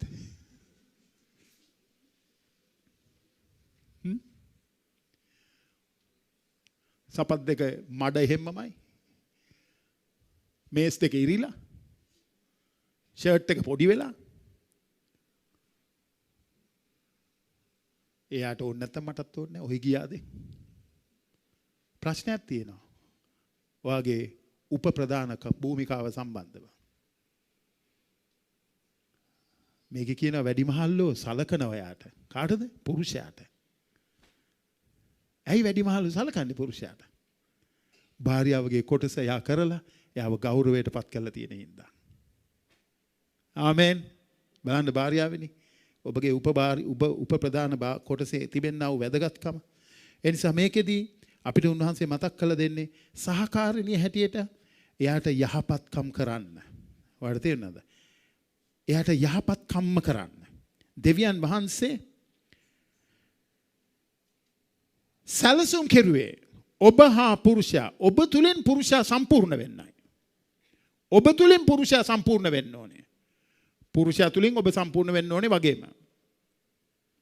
දෙවියන්සේ සැලසුම් කෙරුවේ ඒ විදිහටයි. මේ පුරුෂ භාර්යා සම්බන්ධතාවය තුල වෙන්න ඕනේ එහෙමයි කියලා. එයා දුර්වල පැතිවලදී ඔයා ශක්තියක් වෙන්න යාට කියලා. දැන් ඔයගොල්ලන් හිතනවා අනේ මේවා අපි අවුරුදු ගානකට ඉස්සෙල්ලා ඇහුවා නම් කොච්චර හොඳද කියලා. නෑ තාම ප්‍රමාද වැඩි නෑ. ඔයාට යටහත්කම තිබුණොත් මේ අහන දේ ක්‍රියාවේ යොදවන්න තාම ප්‍රමාද වැඩි නෑ. පුරුෂයාගේ දුර්වලකමේදී ඔයාගේ උපප්‍රධාන භූමිකාව හරියාකාරව ක්‍රියා කරමින් එයාව පවිත්‍ර කරන්න, එයාව ගොඩනගන්න, එයාට උදව් කරන්න ඔබට පුළුවන්. ආමෙන්. එයාගේ සේවයේ, එයාගේ රස්සාවේ මිනිසුන් අතර එයාට ගෞරවණීය ස්ථානයක් ඇතුව වැඩ කරන්න අවස්ථාව සලසලා දෙන එක භාර්යාවගේ කොටස කියලායි බයිබලයේ කියන්නේ. නැත්තම් ඔයා යාට ලැජ්ජා කරන, එයාගේ ඇටවලට දිරවීමක් වෙන්න එපා. අපි අර හිතෝපදේශයේ කියුවේ පදේ අපිට කියන්නේ පුරුෂයා එයා ඔටුන්නක් වෙන්න කියලා. ඔටුන්නක් වෙන්න. අපි හිතෝපදේශය 12 නේ ඒක කියුවේ. ඔටුන්නක් වෙන්න භාර්යාවට පුරුෂයාට. ඉතින් ඒක නිසා සැබෑ ඔය කීකරුකම යටහත්කම විදහා දැක්වෙන්න ඕනේ තරම් ජීවිතයේ අවස්ථාවල් ඔයාට මටයි එනවා. විශේෂයෙන්ම භාර්යාවන්ට එනවා. සැබෑ කීකරුකම පෙන්වන්න. ඒ නිසා ඔබට පුළුවන් ඔබගේ පුරුෂයාට බලපෑමක් කරන්න සියලු යහපත් දෙයින්, නපුරු දෙයින් නෙමෙයි, දුෂ්ට දෙයින් නෙමෙයි, යහපත් දෙයින්. ඔයාගේ පුරුෂයා ගේ කාර්යභාරය හරියට ඉෂ්ට කරන්න. ඔයාට පුළුවන් එයාට හොඳ අනුශාසකයෙක් වෙන්න. බයිබලයේ අරගෙන ඔළුවට ගහලා නෙමෙයි. ඔයාගේ හැසිරීම් රටාව තුල බලපෑමක් කරන්න පුළුවන් භාර්යාවන්ට. පුරුෂයා නොමග යනවා නම්, පුරුෂයා දැන් වැරදි හැසිරීම වල ඉන්නවා නම් එයාට හොඳ අනුශාසකයෙක් වෙන්න ඔබට පුළුවන්. කොහොමද ඒ වෙන්න පුළුවන්? ඔබගේ හොඳම අනුශාසකයා යේසුස් වහන්සේ වුණාමයි. යේසුස් වහන්සේ ඔබගේ හොඳම අනුශාසකයා නම් ඔබට උන්වහන්සේ ධෛර්ය ශක්තිය දෙනවා ඒක කරන්න. ආමෙන්. ඒක ගැන කවදාවත් සැක කරන්න එපා. ඒ නිසා භාර්යාවෙනි යේසුස් වහන්සේ තුල ඔයගේ ඇදහිල්ල අදත් ගැඹුරු කරගන්න. ශක්තිමත් කරගන්න. එතකොට ඔයාට කරන්න බැරි දේ කරන්න ශුද්ධාත්මයන්න් වහන්සේ ඔබට බලය දෙයි. යේසුස් ස්වාමින් වහන්සේගේ ආදර්ශය නිතර මතක් කරලා දෙයි. එතකොට ඔබට ඒක කරගන්න පුළුවන් වෙයි කිසි ගැටලුවක් නැතුව. ඔයා කවදාවත් හිතන්නේ නැහැ එතකොට ඔයා සෙකන්ඩ් වෙනවා. මම මොකටද සෙකන්ඩ් වෙන්නේ? එහෙම කවදාවත් ඔයා හිතන එකක් නැහැ. ඔයා ස්වාමින් වහන්සේ වෙනුවෙන් ඒක කරන නිසා. ආමෙන්. ඒ නිසා ඔයාට පුළුවන් ප්‍රවේශමෙන් හැමින් දෙවියන් වහන්සේ වෙතින් එයා ඈත් වෙනවා නම් දෙවියන් වහන්සේ වෙතට යව ලං කරවා ගන්න. ඔයාට හයිය තියෙනවා ඒක කරන්න. ඔයා ඒක කරයිද නැද්ද මන් දන්නේ නැහැ. ඒක ඔයාගේ අතේ තියෙන්නේ. හැබැයි ඔයා ඒක කෙරුවොත් ඔයා දෙවියන් වහන්සේගේ පුදුමාකාර ගෞරවනීය තැනට භාජනය වෙයි ඔයාව. එතකොට දෙවියන් වහන්සේ ඔයාව පාවිච්චි කරලා තව ගොඩක් ප්‍රශ්න තියෙනවා වූ මිනිසුන්ට අනුශාසනා දෙන්න සහ ආශිර්වාදයක් වෙන්න. ආමෙන්. ඒ නිසා ප්‍රේමවන්ත සහෝදරිය මේක ප්‍රවේශමෙන් අහුම්කම් දෙන්න. ඔයා හැමතිස්සෙම මේ ස්වාමි පුරුෂයාට අහුම්කම් දෙනවා කියලා කියන්නේ කීකරු වෙනවා කියලා කියන්නේ අවශ්‍ය වෙලාවෙදී කතා නොකර ඉන්න එක නෙමෙයි. ඔයාලට තේරෙනවද? ඕන එකක් කරපු දෙන් කියලා සද්ද නොකර ඉන්න එක නෙමෙයි. ඔයා ඒකෙදී ඔයාට අයිතිය තියෙනවා යත් එක්ක ඉඳගෙන කතා කරන්න. හැබැයි ඔයා කතා කරන විදිය ගැන දැනගන්න. ඔයාට බෑ කැත්තට පොල්ල වගේ යන්න. කැත්තට පොල්ල වගේ යන්න බෑ. එහෙම යන්න ගියොත් ඔයා ප්‍රශ්නේ අවුල් කරගන්නවා. මොකද පුරුෂයාගේ බාහුව බලය වැඩි. ඔයාට වැඩිය. එතකොට පුරුෂයා ඔයාව යටත් කර ගන්නවාමයි ඒකේ. අත පය දික් කරන්න පටන් ගනී. පුරුෂයා. එහෙම ඉන්නවනේ. ලැජ්ජ වෙන්න ඕනේ බෑ පුරුෂයෝ. කාන්තාවන්ට අත උස්සන පුරුෂයෝ ලැජ්ජාවට පත්විය යුතුයි. ලැජ්ජ නැහැ. පුරුෂයෙක් කාන්තාවකට අත උස්සනවා කියලා කියන්නේ. ලැජ්ජ නැති වැඩක් ඒක. හරිද නේද? ඒක දෙවියන් වහන්සේගේ වචනේ අපි අධ්‍යයනය කරනකොට මොනතරම් පහත් වැඩක්ද කියලා තේරෙනවා ඒක. අතක් උස්සනවා කියලා කියන්නේ. මොකද භාර්යාව විශේෂයෙන්ම කියලා තියෙනවා කාන්තාව දුර්වල භාජනයක් කියලා. ඒකෙන් කතා කරන්නේ යාගේ ශාරීරික කොටස ගැන විශේෂයෙන්ම. එයාට පුරුෂයෙකුට වගේ හයියක් නැහැනේ. නේද? හැබැයි ඒගොල්ලෝ වැඩ කරන්න හදනවානේ පුරුෂයෝ වගේ. එතකොට වෙන්නේ නැති පුරුෂයන්ට තද වෙන්නේ. හැබැයි ඔබට පුළුවන් නේද? කතා කරන්න. පුරුෂයා අකීකරු වෙලා ඉන්නවනම් එක පේදුරු 3:1-2 පදවල කියනවා එයා අකීකරු වෙලා ඉන්නවනම් පුළුවන් එයා වචනෙන් හැමීට හරවා ගන්න. ඔයාගේ හැසිරීම තුලින්. ඒකයි කරන්න කියලා කියන්නේ. එක පේදුරු 3:1-2 එසේම භාර්යාවරුනි නුඹලාගේ පුරුෂයන්ගෙන් සමහරෙක් වචනයට අකීකරුව සිටිතත් ඔවුන් නුඹලාගේ පිරිසුදු යටහත් හැසිරීම දුටුවාම වචනේ නැතුව භාර්යාවන්ගේ හැසිරීම කරනකොටගෙන දිනා ගන්නා පිණිස ඔවුන්ට යටත් වෙන්න බලන්න. ඔයා මේකෙදී වරද්දගෙන ඉන්න තැනක් නම් ඒකෙම ඉන්න එපා. දැන් හරි ගස්ස ගන්න තැනට එන්නකෝ. ස්වාමීන් වහන්සේට කියන්නේ ස්වාමිනී මං මේක වරද්දගත්තා. මෙතනදී මං වරද්දගත්තා. මට මේක හදා ගන්න ඕනේ. මට ඔබ වහන්සේ උදව් කරන්න. ස්වාමීන් වහන්සේ අනිවාර්යයෙන්ම ඔබට උදව් කරනවා. ඔක හදා ගන්න. මොකද උන්වහන්සේට ඕනේ සමාදානයේ ප්‍රීතිය පිරිපවුලක්. ආමෙන්. ඒකට ඔබගෙන් වෙන්න ඕනේ කොටස කරන්න. ඔබ පසුතැවිලි වෙලා ඒක පිළිගත්තොත් මට වැරදුනා කියලා. දෙවියන් වහන්සේ සූදානම් ඔබ හරි ගස්ස ගන්න. උදව් කරන්න.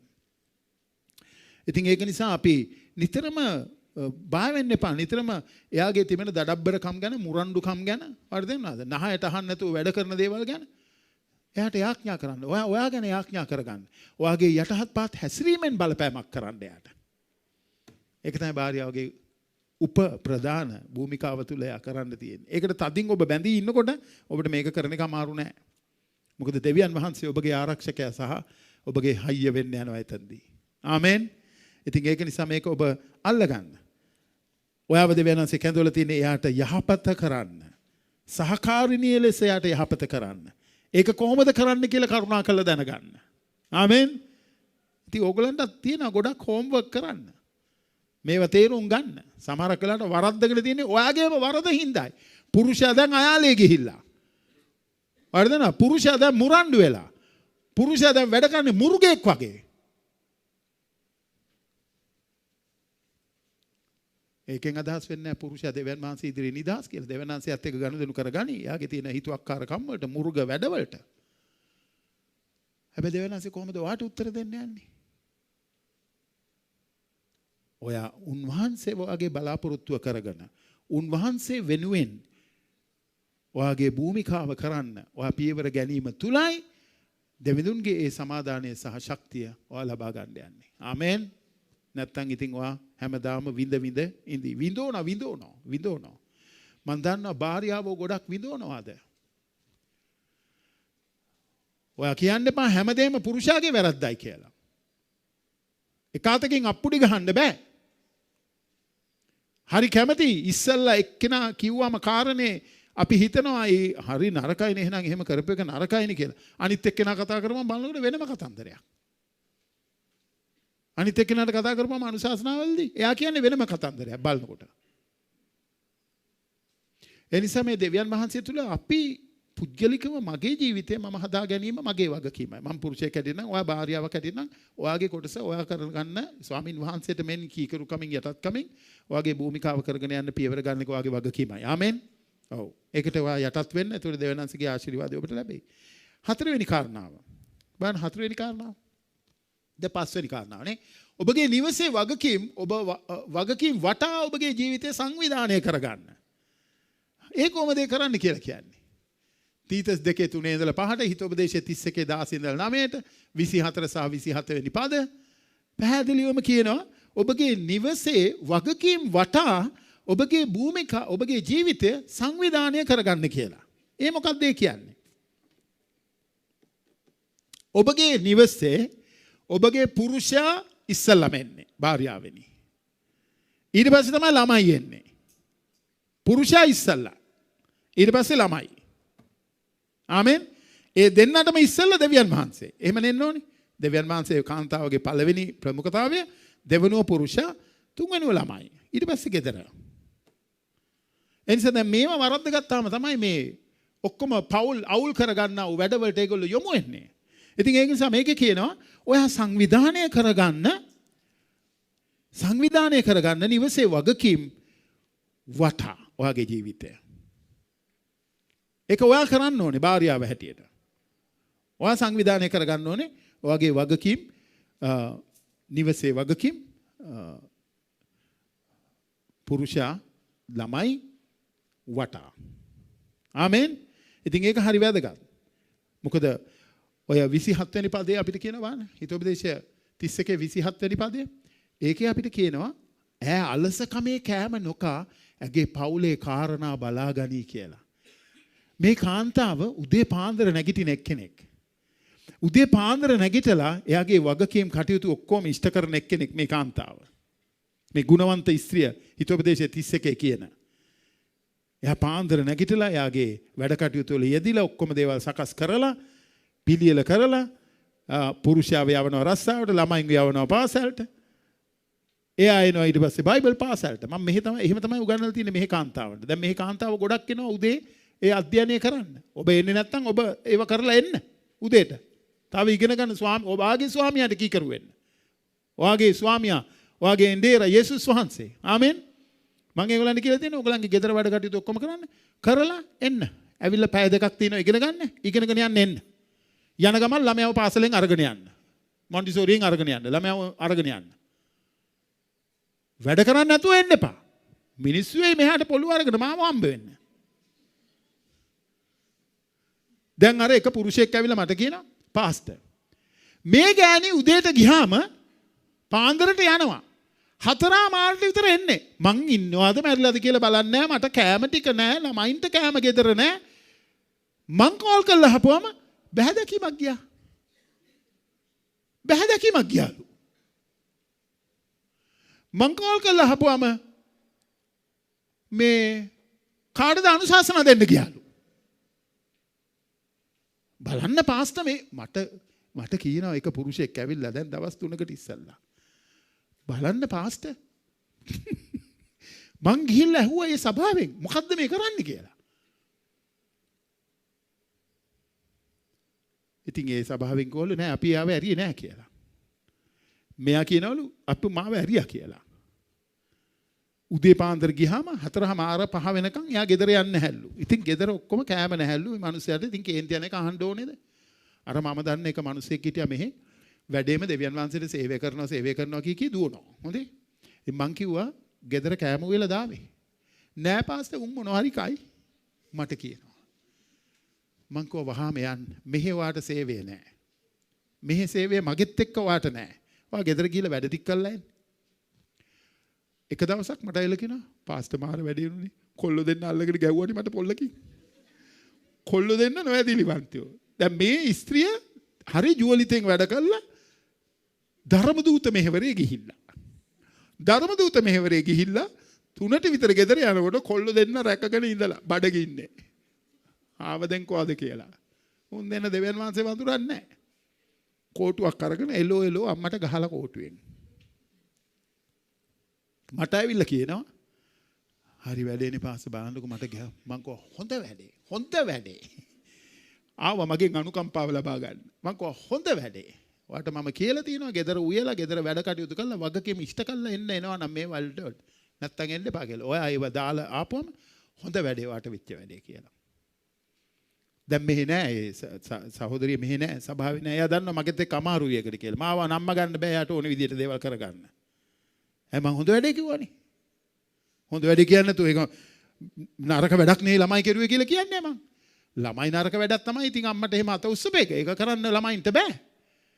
හැබැයි මේ අම්මා ඇයි ඒකට දායක උනේ දැන් ගිහිල්ලා? නොඇදිලිවන්ත දරුවෝ. උන් නිකන් පොඩි උනුත් නෙමෙයි මහා එවුන්. ලොකු කොල්ලෝ. ඉතින් ඒක නිසා වදන්නද? මේ කාන්තාව මේ දේවභක්තික කාන්තාව එයාගේ පුරුෂයාට ගෞරවය කරන්නේ කොහමද? ගෙදර වැඩ කටයුතු හරියට කිරීම තුල. කීරද ඔයා නැගිටින්නේ උදේට? එපා අත උස්සන්න.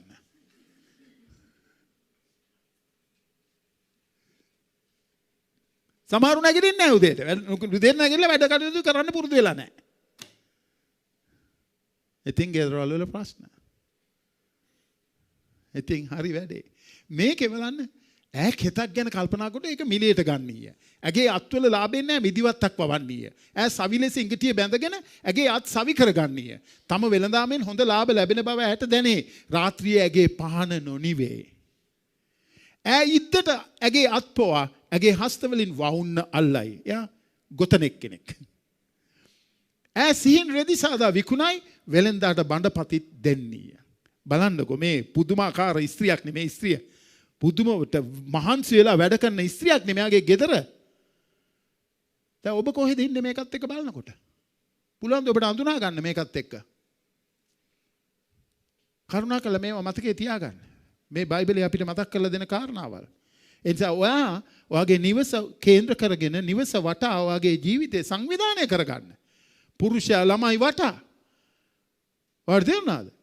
අද ඒක ගොඩක් ගිලිහිලා තියෙන්නේ පවුල් වල. ඒකයි මේ ප්‍රශ්න පවුල් වල. ඒවා ගිලිහිලා. මූලික හේතුව වෙලා තියෙන්නේ මේ ආර්ථිකය ගොඩනගන්න භාර්යාව රස්සාවල් වලට යන්න පටන් අරගෙන තියෙන හින්දා. ඒතකොට ගෙදර වැඩ මගහැරෙනවා. පුරුෂයාව මගහැරෙනවා. වගකීම් ඉෂ්ට වෙන්නේ නැහැ. ඒතකොට ගෙවල් වල ප්‍රශ්න. ඒක නිසා දැන් භාර්යාවගේ දායකත්වය වැදගත්. එයාගේ ගෙදර වැඩ කටයුතු කරගන්න, ළමයින්ගේ වැඩ කටයුතු වලට දායක වෙන්න, ආර්ථිකයට පොඩ්ඩක් සපෝට් එකක් දෙන්න පුරුෂයාට වැදගත් භාර්යාවගේ කොටස.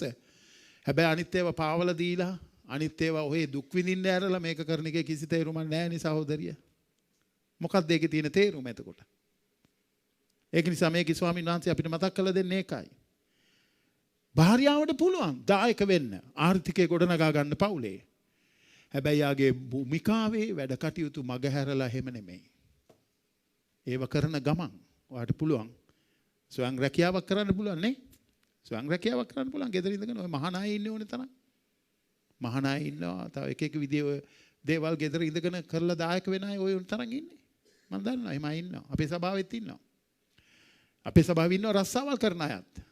ඒගොල්ලන්ටත් මං හිතන්නේ හරි අමාරු ඇති. මේක මම මේ කියනකොට මේ වැඩෙත් එක්ක වඩ ගැලපෙන්නේ නැතුව ඇති. ඉතින් ගැලපෙන්න පුළුවන් විදිහට මේක හදාගන්න ඔබ. පුරුෂයාත් එක්ක කතා කරගෙන. වගකීම් පැහැර හරින්න නැතුව ඒවා ඉෂ්ට කරන්න පුළුවන් තැනකට ගේන්න. ඔයාගේ ජීවිතේ සංවිධානය කරගන්න. ඔයාගේ නිවස වටා. නැත්තම් කොහොමද සාක්ෂියක්? කිතු බැතිය කැටියට. ඉතින් ඒක නිසා ළමයි ගොඩනැගෙනකොට වර්ධනය වෙනකොට ඊට පස්සේ ඒගොල්ලන්ටත් තියෙනවා ඔයාගෙන් ඉගෙන ගන්න ගොඩක් දේවල් අම්මගෙන් නේද? අම්මගෙන් ඉගෙන ගන්න ගොඩක් දේවල් තියෙනවා. අම්මගේ කාර්යශූරීභාවය, ගොඩාක් ඉගෙන ගන්න තියෙනවා දරුවන්ට ඒගොල්ලෝ ලොකු වෙනකොට. අනිත් කාරණාව බලමු. ඒකේ ඔබගේ පුරුෂයා දෙවිඳුන් වෙතින් ඈත් වන විට ඔහු නැවත පමුණවා ගන්න. එයාම ලං කරව ගන්න. එයා දැන් දෙවියන් වහන්සේගෙන් ඈත් වෙන්න යනවා. එතකොට ඔයා මොනවද කරන්න ඕනේ?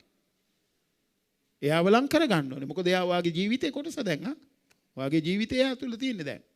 ඒකින් එයාව ලං කර ගන්න. 1 පේදුරු 3:1-2 1 කොරින්ති 7:13 හිත උපදේශයේ 31:11-12-26 ඒක කියනවා එසේම භාර්යාවරුනි 1 පේදුරු 3:1-2 නුඹලාගේ පුරුෂයන්ගෙන් සමහරෙක් වචනයට අකීකරුව සිටිතත් ඔවුන් නුඹලාගේ පිරිසිදු යටහත් වූ හැසිරීම දුටුවාම වචනේ නැතුව භාර්යාවගේ හැසිරීම කරනකොටගෙන දිනා ගන්නා පිණිස ඔවුන්ට යටත් වෙන්න. ඒගොල්ලන්ට දේශනා කරන්න යන්න එපා.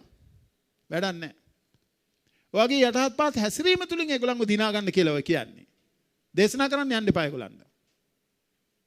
ඒගොල්ලෝ සූදානම් නැහැ ඔයගේ දේශනාවල් අහන්න. ඔයගේ යටහත් පහත් හැසිරීම සාරාගේ දිනියක් හැටියට. ගොඩක් භාර්යාවෝ ඒගොල්ලන්ගේ අකීකරු වූ මුරණ්ඩු වූ හිතුවක්කාර වූ පුරුෂයන් යටතේ වේදනාවල් වලට පත් වෙලා ඉන්න භාර්යාවෝ ගොඩක් ඉන්නවා. මේ සභාවෙත් ඔබ එහෙම කෙනෙක්ද? පුරුෂයාගේ දරදඬු කම් වලට අකීකරු කම් වලට නේද යටත් වෙලා ඉන්න භාර්යාවෝ.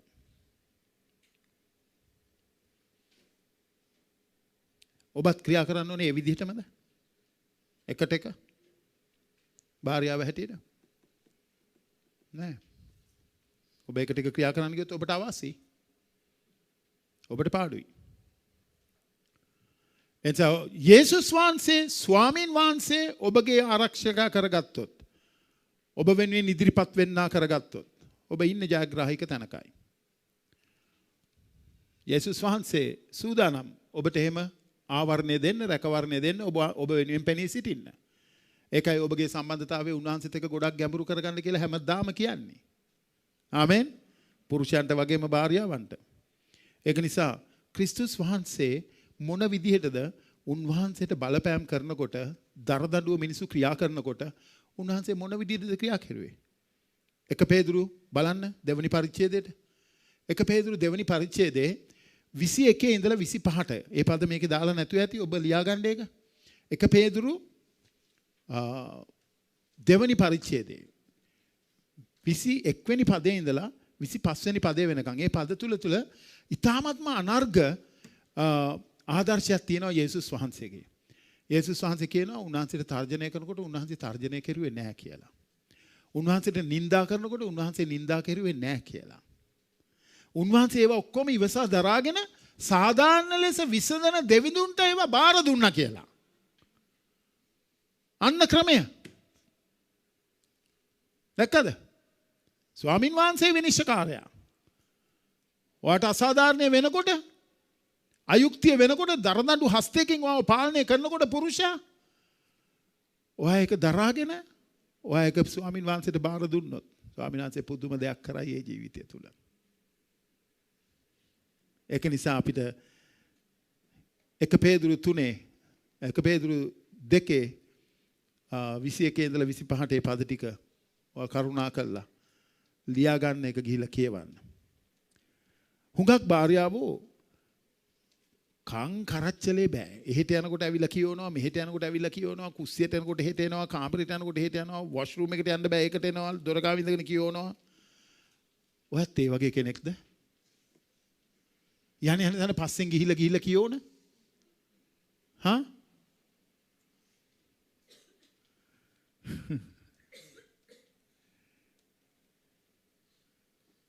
දැන් මේව කරන්න පුළුවන්. කියෝලා දස වද දීලා මිනිහට පුදුමතාර විදියට වද දීලා කියෝලා වැඩ කරගන්නත් පුළුවන්. පුළුවන්ද බෑයිද? එහෙම වැඩ කරගත්ත අය අත උස්සන්න බෑ.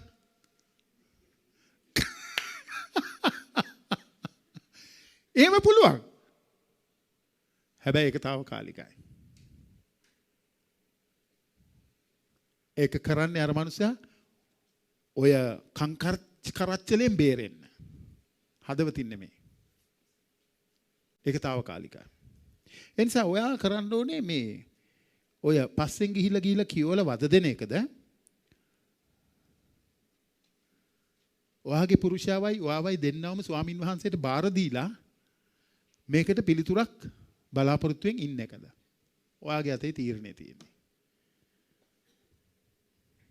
ඔයා ගන්න තීරණය තුල ඔයාට විපාකේ තියෙයි.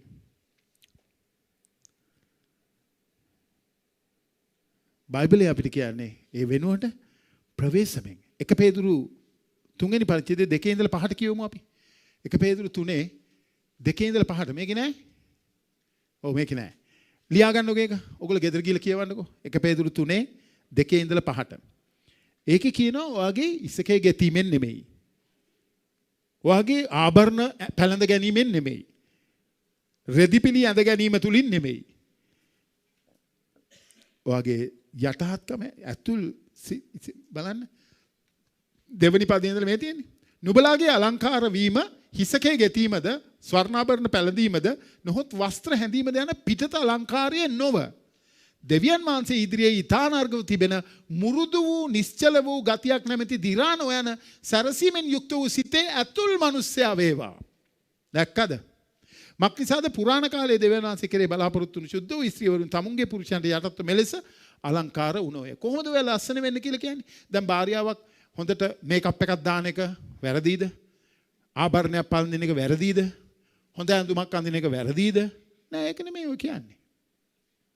ඒවට වඩා සිතේ බලන්න මේ සිතේ ඇතුල් මනුෂ්‍යාව හරි ගස්ස ගන්න. එයාව දෙවියන් වහන්සේ ඉදිරියේ අනර්ගෝ මුරුදු නිශ්චල ගතියක් නැමැති දි รา නොවන සරසීමෙන් යුක්තව ඇතුල් මනුෂ්‍යව සරසා ගන්නනේ ඔය කියන්නේ. ආමෙන්. ඔව් ඉතින් කාන්තාවට ජය ගන්න පුළුවන් තැන් ඔය පෙන්වලා දෙන්නේ ස්වාමීන් වහන්සේගේ වචනේ. එහෙනම් බොහොම නිශ්චලව ඔයගේ ඇතුල් මනුෂ්‍යව දවස ගානේ පවිත්‍ර කරගෙන ශක්තිමත් කරගෙන හරි ගස්ස ගන්න බලන්න. ස්වාමීන් වහන්සේත් එක්ක සම්බන්ධ වෙලා. ඒකෙන් ඔයා ගොඩාක් ප්‍රශ්න වලට පිළිතුරු හොයාගනි ඒක තුල. ආමෙන්. ඒ නිසා ඔයාට පුරුෂයාව දිනා ගන්න පුළුවන් වෙයි ඒක හරහා. ඔයාගේ කීකරුකම යටත්කම. දැන් පුරුෂයා එහෙම ඇසිරෙනකොට ඔයා කීකරු වෙලා යටත් වෙලා හිටියොත් පුරුෂයා කල්පනා කරයි. මම මෙච්චර දේවල් කරද්දිත් මේ මිනිස්සයා නෙමෙයිනේ හැරිලා මට මුකුත් කරන්නේ. එයා වෙනස් වෙයි. ආමෙන්.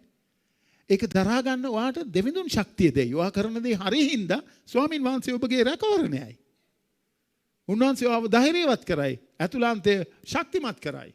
ආමෙන්. මෙන්න මේවා අල්ල ගන්නකො කාන්තාවෙනි. කොච්චර ලස්සන ගයක් ගොඩනගන්න ඔබට දායක වෙන්න පුළුවන් වෙයිද එතකොට? ඔබ ප්‍රමාද වැඩි නෑ දැන්.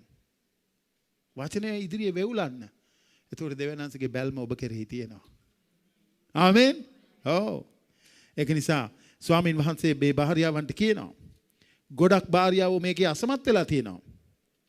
මොකද හුඟක් වෙලාවට භාර්යාව අසමත් වෙන්න මූලික හේතුව තමයි විවාහයේ රූපයක් කරගන්න එක. විවාහයේ රූපයක් කරගෙන. තේරුණාද මං කියන එක? දෙවියන් වහන්සේට දෙන්න ඕනේ තැන ගෙදරට දීලා, පුරුෂයාට දීලා, ළමයින්ට දීලා. ඔන්න ප්‍රශ්නේ ඇති කරගෙන තියෙන දා. ඒක රූපයක්නේ. දෙවියන් වහන්සේගේ ස්ථානය ගන්න ඕනම දෙයක් මගේ ජීවිතේ රූපයක්. එතකොට මේ ප්‍රශ්නෙට මුල ඔයා හදාගෙන තියෙන්නේ. ඒ නිසා ජෙරමියා පොතේ 17 5 ඉඳලා 8 වෙනි පදයේ කියනවා මනුස්සයා කෙරේ විශ්වාස කරන්න එපා. මනුස්සයා කෙරේ විශ්වාස කරන්න සාපලක් දෙක් කියලා. නේද? ඔයාගේ ප්‍රමුඛතාවයන් මිශ්‍ර කරගන්න එපා. දෙවිඳුන්ට දී යුතු ප්‍රමුඛ ස්ථානයේ ජීවිතේ මිශ්‍ර කරගන්න එපා. පාවුල්තුමා පේදුරුතුමා මෙතන කියන්නේ හැම වෙලාවෙදිම භාර්යාව නිහඬව කට වහගෙන ඔක්කොම කාගෙන ඉන්න කියලා නෙමෙයි. පුරුෂයා වැරදි දේවල් කරනකොට පුරුෂයා නොමගේ යනකොට පුරුෂයාට කතා කරන්න භාර්යාවට බැහැ නෑ වෙන කවුද කතා කරන්නේ? භාර්යාවට අයිතිය තියෙනවා පවුල තුල පුරුෂයාට කතා කරලා කියන්න. ඒක කියන්න ඕනේ හැබැයි ඔයා මුරුදු කමින්. ඔයාගේ සරපරුස කමින් ඒක කියලා එයාව හරව ගන්න බෑ. එතකොට එයා තව සැරවෙයි. හැබැයි ඔයාගේ මුරුදු කමින් ඔයාට පුළුවන් එයාව හරවා ගන්න. මුරුදු කමින් නිශ්චලතාවයෙන් ඇතුල් මනුස්සයව යටහත් පහත් කමකට ගෙනීම තුලින්. ආමෙන්. හිතෝපදේශයේ 9 8 වෙනි පදය 31 11 12 පද ගලාති පොතේ 6:1 මතෙව් 18:15 මේ බයිබල් පදවල අපිට මතක් කරලා දෙන්න ඔයාට පුළුවන්. ඔයාගේ නිශ්චලතාවය තුල මුරුදුකම තුල එයාව දින ගන්න. අවසාන කාරණාව. ඔයා දන්නවද මේ යටත් වීම ගැන අපි ගොඩක් කතා කරනකොට මේ යටත් වීම සම්පූර්ණ ලෙසම විය යුතු නොවේ කියලා අදහස් ප්‍රකාශ කරනවා. ක්‍රියාපොතේ 5:29 වෙනි පදේ කියනවා මම දෙවියන් වහන්සේට යටත් වෙන්න ඕනේ මිනිසුන්ට වඩා කියලා. දැක්කද? පේදුරුතුමා පාල්තු මොකද? පේත්‍රස් පේරිතෝද උත්තර දෙමින් මනුෂ්‍යයන්ට වඩා දෙවියන් වහන්සේට අප විසින් කීකරු විය යුතුයි. අන්න. ඉතින් දැන් ඔයාගේ පුරුෂයා ඔයාව වරදකට පොළඹවනවා නම් වරදක් කරන්න ආව පොළඹවනවා නම් ඔයාගේ පුරුෂයා ඔයාට සම්පූර්ණ අයිතිය තියෙනවා. එයාත් එක්ක කතා කරලා කියන්න මට ඒක කරන්න බෑ. මගේ හෘද සාක්ෂියට එකඟව මට ඒක කරන්න බෑ. ඒක ඔයාගේ තීරණය වෙන්න ඕනේ. සමහරකට අයියෝ බෑ මේක කරුවේ නැත්තම් මට මේ මිනිහගෙන් විසුමක් වෙන්නේ නැහැ මට ගහයි අල්ලගෙන නෑ. ඔයා ඒක හරි තීරණය අරගෙන ඔයාගේ හෘද සාක්ෂියට එකඟව ඔයා කිව්වොත් මේ හෘද සාක්ෂියට විරුද්ධව මට මේක කරන්න බෑ. බොරු කියන්න කියලා කිව්වොත් වැරදි වැඩක් කරන්න කියලා කිව්වොත් ඔයාලට තේරුණාද? ඔයාලට කියන්න පුළුවන්ද බැයිද? බෑ මට ඒක කරන්න කියලා. අනිවාර්යෙන්ම ඔයා කියන්න ඕනේ. මොකද ඔයා ස්වාමින් වහන්සේට බය වෙන්න ඕනේ මේ මිනිස්සුන්ට වැඩිය දැන්. ඔයා ස්වාමින් වහන්සේට බය වුණොත් සාරාට වගේ ඔයාට ආරක්ෂාව දෙවිඳුන් සලසනවාමයි. ඔයා පුරුෂයාට බය වෙලා ඒක කෙරුවොත් වැරදි දේ එතකොට දෙවියන් වහන්සේවත් එක්ක නෑ. හැබැයි ඔයා දෙවියන් වහන්සේට කීකරු ඒක වවනත වුණොත් ඔයා කිව්වොත් නෑ මට මේකත් එක්ක එකඟ වෙන්න බෑ. සමහරකට වැරදි යෝජනාවල් කරනකොට පුරුෂයෝ වද දෙන දේවල් පුරුෂයෝ කරනවානේ වද දෙන දේවල්. දැන් මේ වැරදි යෝජනාවල් කරනකොට ඔයාට පුළුවන්ද බැයිද? නැගී සිටින්න ඒක වෙනුවෙන්. අනිවාර්යයෙන්ම පුළුවන්. ස්වාමින් වහන්සේ වෙනුවෙන් කියන්නේ මට මගේ හෘද සාක්ෂියට එකඟව මේක කරන්න බෑ. ඔයා මට මේකට බල කරන්න එපා. මට මේක එහෙම කරන්න බෑ. යා කොච්චර දරුණුව දුෂ්ට වෙන්න ගියත් ඔයාට අයිතිය තියෙනවා කියන්න මගේ හෘද සාක්ෂියට එකඟව මේක මට කරන්න බෑ කියලා. කියන්නේ නැතුව ඔයා ඉඩ දුන්නොත් එතකොට ඔයා දෙවියන් වහන්සේට අකීකරු ඔයා පුරුෂයාට කීකරු වෙලා තිනවා දෙවියන් වහන්සේ කියේ බලාගනින් එයත් එක්කම ඔබගේ වැඩ ඉතුරු ටිකක් කියලා. දෙවියන් වහන්සේ අතහකට ගන්නවා. ඉතින් මේක හරියට තේරුම් ගන්න. හරි පරිච්ඡේදය තුල තේරුම් ගන්න. ප්‍රේමවන්ත සහෝදරය සහෝදරිය සුඟක් භාර්යාවෝ අද අපි දකිනවා අඩත්තේට්ටම් වලට ලක් වෙලා. පුරුෂයා අල්ලගෙන ගහනවා ඒගොල්ලන්ට වැඩේම අල්ලගෙන ගහනවා. මට භාර්යාවක් ඇවිල්ලා මේ කතා කරනකොට කිව්වා එයාගේ පුරුෂයා යට දීපු වද ගැන. එයාට ගහපු හැටි. පළවෙනි දවසේ ඉඳලම. ජීවිතේ පටන් ගත්ත දවසේ ඉඳලම. එයා ගුටි කාලා තියෙන විදිය ගැන හරියට කතා කරවා මට එයා කතා කරලා කිව්වා. එයාත් එක්ක එයා අනුශාසනා වෙලාවකදී. ඉතින් ඒක නිසා මේ භාර්යාවක් කවදාවත් එහෙම ඔය ශාරීරික වද හිංසාවල් වලට ලක් වෙන්න යුතුද නැද්ද? යුතුද නැද්ද? නෑ. එහෙම යුතු නෑ.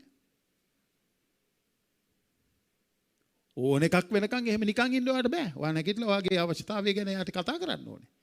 ඔයා දෙවියන් වහන්සේ තුල පැහැදිලි හෘද සාක්ෂියක් එක්ක ඒකට පෙනී සිටින්න ඕනේ. මොකද ස්වාමින් වහන්සේ එතකොට ඔබගේ ආරක්ෂකයා වෙනවා එතන. ආමෙන්.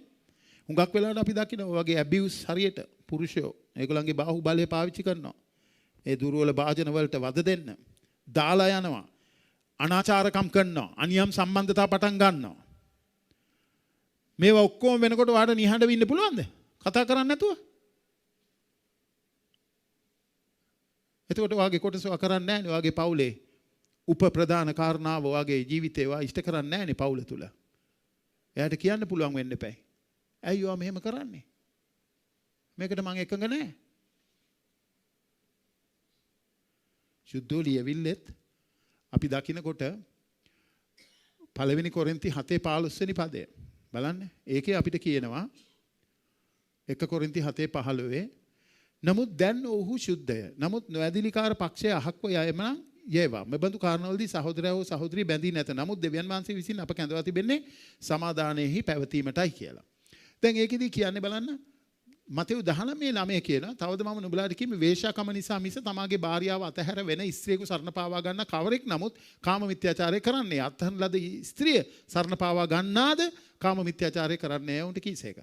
දැන් බයිබලයේ අපිට පෙන්නලා තියෙන විවාහය තුල කාම මිත්‍යාචාරය සහ අනාචාරකම් නිසා වෙන්වීමක් ඇති වෙනකොට රිපෙයාර් කරන්න බැරි පවුලක් ගැන නෙමෙයි මේ කියන්නේ. රිපෙයාර් කරන්න පුළුවන්.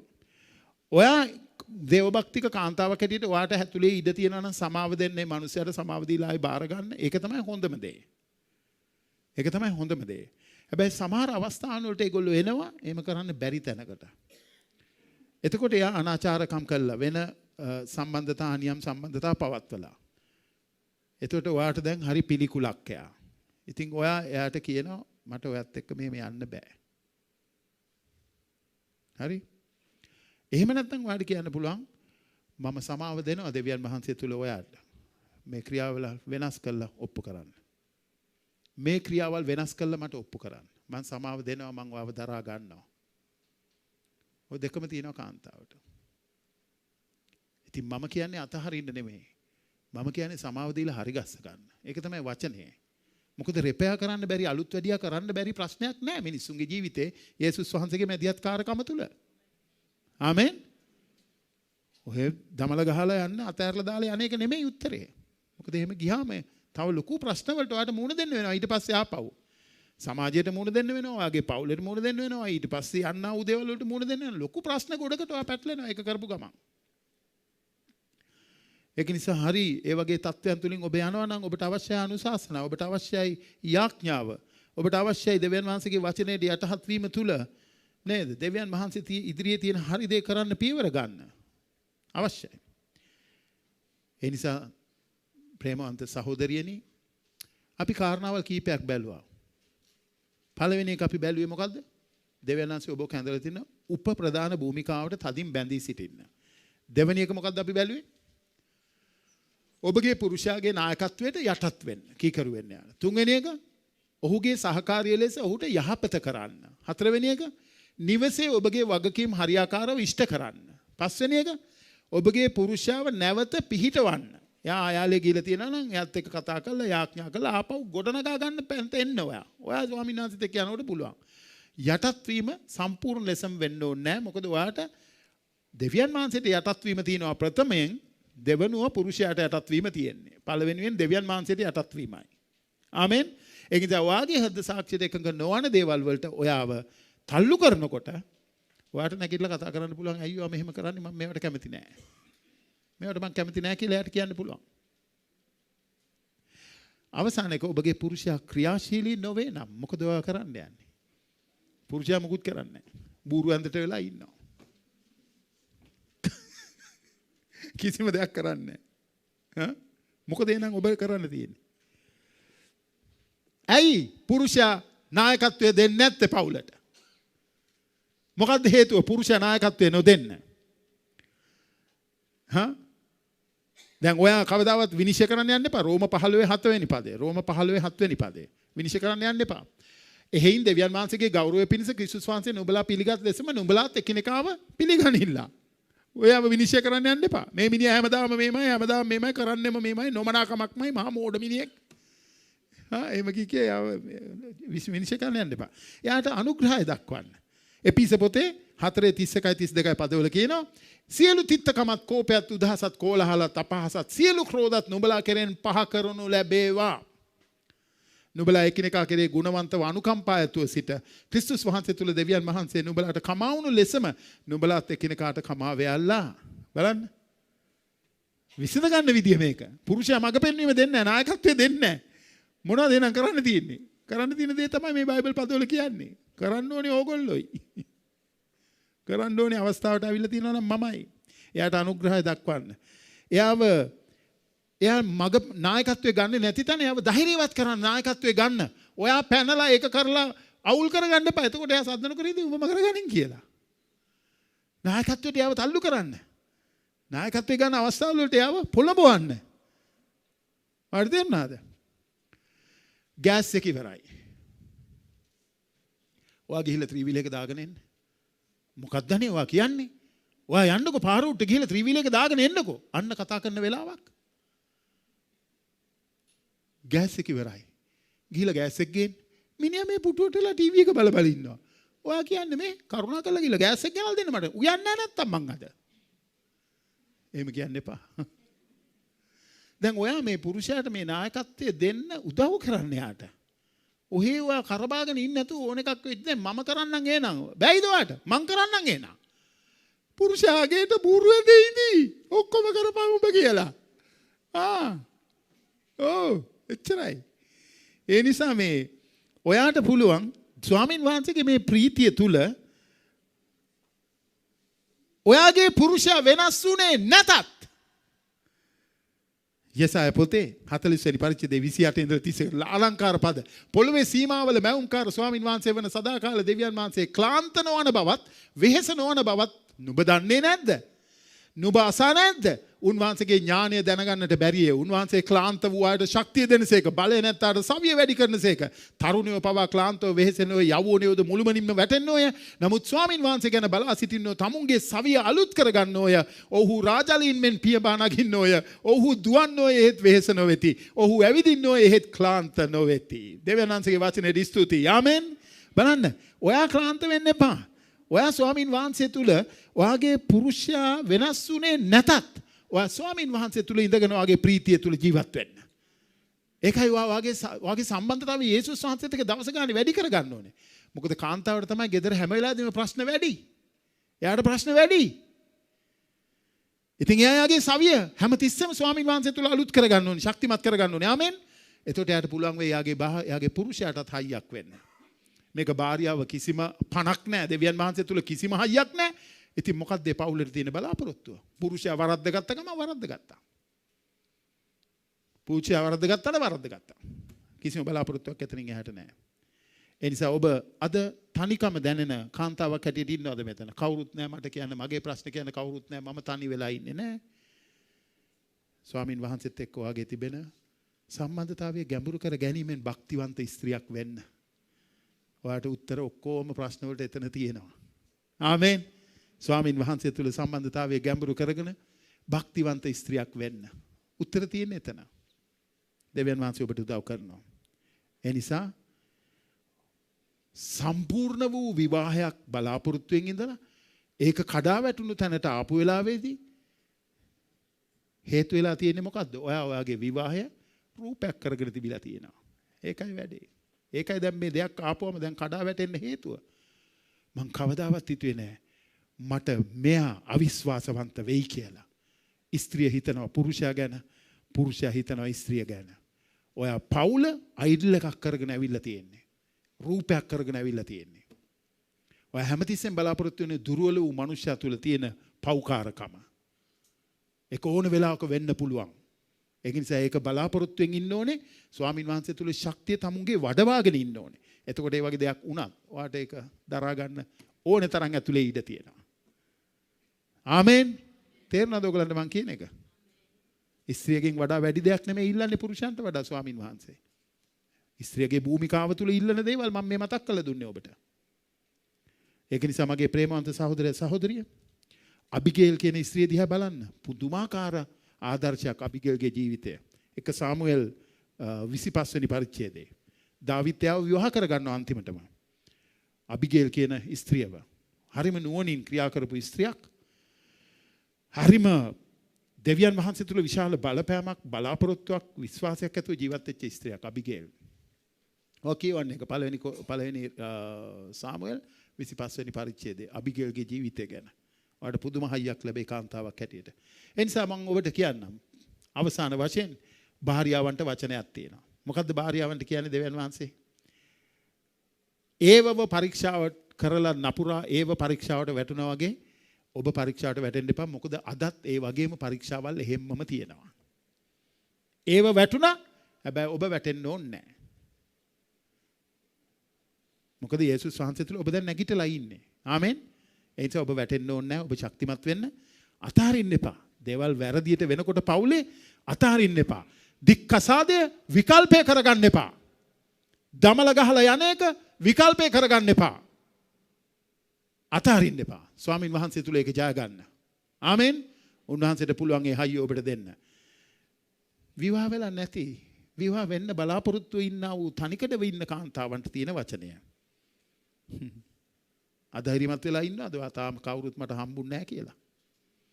අනේ පාස්ටර් ඔය කියන විදිහ එක්කෙනෙක් නම් ඉතින් කොහෙන් හොයාගන්නද? ඔයා ස්වාමින් වහන්සේත් එක්ක හරි සම්බන්ධතාවයක රැඳිලා ඉන්න කෙනෙක් නම් මේ වගේ කෙනෙක් නිකම්ම ජීවිතේට එනවාමයි. හලෙලූයා. එනවාමයි. හරි කෙනා එනවා ජීවිතේට. ඔයා බෑ ස්වාමින් වහන්සේත් එක්ක හරියට ඉන්නේ. එතකොට ස්වාමීන් වහන්සේ හරි කෙනාව ගේනවා. ඔයා මේ කලබල වෙලා පාස්ටර් කිව්වට හරියන්නේ නැහැ. මගේ දැන් වයස යනවා. කොහේ හරි ගිහිල්ලා එල්ලෙන්න එපා මොකක් හරි එක. එල්ලිලා දුක් විඳින්න එපා ඊට පස්සේ. හුඟක් ඒගොල්ලන්ට මේ අනුශාසනා දීපුවම දිරවන්නේ නැහැ ඒවා. පාස්ටර් නම් කියයි. එහෙම තමයි කියන්නේ. ඔයා සූදානම් වෙනකන් විවාහ වෙන්න එපා. ඔයා සූදානම් වෙන්න ඕනේ. ස්වාමින් වහන්සේ තුල හරි ශක්තියක් එක්ක සූදානම් වෙන කෙනෙක් වෙනකන් ඔයා ඉන්න. කලබලයට ගිහිල්ලා බැඳ ගන්න එපා. ඔක්කොමල්ල බඳිනවා. මගේ යාළුවෝ ඔක්කොම බැඳලා මට නෑ. මමත් බඳින්න ඕනේ කොහොම හරි. බඳින්න. සූදානම් වෙන්න තු බඳින්න එපා කියලා මං කියන්නේ.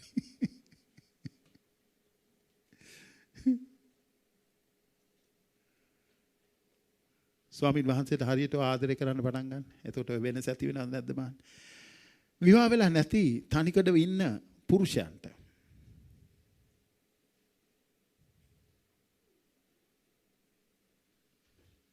මම ඔබට කිව්වා නේද මම විවාහ වෙන්න ඉස්සෙල්ලා මට ලැබුණා වූ මඟ පෙන්වීමක් ඔස්සේ මම යාඥා කරපු විදිය මට වැඩිය දෙවියන් යේසුස් වහන්සේට ආදරය කරන කෙනෙක්ව මගේ ජීවිතේට ගේන්න කියලා. මගේ සහකාරිය හැටියට. මතකද ඔයගලන්ට මම ඒක කියනවා. මම අදත් ඒක කියන්නම් ඔයගලන්ට. මම විවාහ වෙන්න ඉස්සෙල්ලා මගේ යාඥාව විවාහය වෙන්නේ නැතුව ඉන්න මගේ තිබුණු ආසාවක් මම දෙවියන් වහන්සේට ඒක යනවා කියලා වෙනස මම අත්දැක්කම ඇති උනේ. හැබැයි පවුල් එක්ක සම්බන්ධ වෙනකොට විවාහ වෙන්න මට ආසාවක් ඇති වුණා. හැබැයි ආසාවක් ඇති වුණු ගමන් මගේ යාඥාව වෙනස් වුණා. මට සහකාරියක් දෙන්න කියලා මම යාඥා කෙරුවා. හැබැයි මගේ ඉල්ලීමුනේ ස්වාමිනී මට වැඩිය ඔබ වහන්සේට ආදරය කරන කෙනෙක්ව මට දෙන්න. අදත් මං ආදරයෙන් දෙවියන් වහන්සේට ගොඩක් ස්තුතිවන්ත වෙනවා. ශාමෙන් තුල එයාව මට හම්බුණා. දෙවියන් වහන්සේට මට වැඩි ආදරය කරන කෙනෙක් වුණා යා. ඔන්න ඔයා කරන්න ඕනේ යාඥාව බඳින්න ඉන්න කෙනෙක් නම්. මම බඳින්න ඉන්න කාලේ ඔහොම තමයි කෙරුවේ මං. ඒ නිසා ඒකට හරි උත්තරයක් දෙවිඳුන් මට දුන්නා. ඒකෙන් කියන්නේ මගේ පෞල් ජීවිතයේ ਸਰව ප්‍රකාරයෙන්ම සමාදානයි හරි ලස්සනයි කිසි ගැටලුවක් තිබුණේ නෑ අපිට හෙන්න ප්‍රශ්න තිබුණා. හයන ප්‍රශ්න අපිට තිබුණා. අපි ඒව හරාව හැබැයි. ඒව හරා. ඒව ගනුදෙනු කරගත්තා අපි. ඔයාලට තේරුණාද? අපි ඒව ගනුදෙනු කරගත්තා. ඒක පුළුවන් උනේ ස්වාමින් වහන්සේට මට වැඩි ආදරය කරන භාර්යාවක් ස්වාමීන් වහන්සේ මට දුන්න හින්දායි. ඉතින් ඔබ විවාහ වෙන්න ඉන්න තරුණයෙක් නම් මෙතන ඕක අල්ලගන්න. නිකන් ගිහිල්ලා යාගේ නහයටයි යාගේ දිග කොණ්ඩෙටයි යාගේ හැමේ සුදටයි ගිහිල්ලා රැවටෙන්න එපා. තනිකඩව ඉන්න කාන්තාවෝ අර යන කාර් එකටයි යා අඳින ඇඳුමටයි යාගේ ජෙල් ටිකටයි රැවටෙන්න එපා. ගිහිල්ලා කන්න එපා ඊට පස්සේ. දෙවියන් වහන්සේට ඔයාට වැඩි ආදරය කරන කෙනෙක් වෙන්න ඕනේ. ඔයා තෝරගන්නා වූ සහකාරයා හෝ සහකාරිය. එතකොට වැඩේ හරි. ස්වාමීන් වහන්සේ වගකීම බාර ගන්නවා. ආමෙන්. ඔව්. එතකොට එයා වරද්ද ගන්න නැහැ. මොකද දෙවියන් වහන්සේට එයා ආදරේ නෝට වැඩි. ඒකින්ද හැමතිස්සෙම යේසුස් වහන්සේ කියන දේ කරන්න එයා පෙළඹෙයි. කිසි ගැටලුවක් වෙන්නේ නැහැ යාට. ගැටලුව ආවත් එයා निराකරණය කරගනි. ස්වාමීන් වහන්සේ යාගේ ආරක්ෂකයා ඉන්නවා එතන. මගේ ප්‍රේමවන්ත සහෝදරය සහෝදරිය විවාහ වෙලා ඉන්න පුරුෂයන්ට කියන්නේ. ඔයාගේ භාර්යාවන් වගේ කරන්න පටන් ගන්න. ඒගොල්ලන්ට සලකන්න. ඒගොල්ලන්ව අගය කරන්න. වටිනාකමක් දෙන්න ඒගොල්ලන්ට. ගෞරවයක් දෙන්න ඒගොල්ලන්ට. ස්තුතිවන්ත වෙන්න ඒගොල්ලන්ගේ සේවාවන් ගැන පවුල වෙනුවෙන් කරන ඔබ වෙනුවෙන් කරන.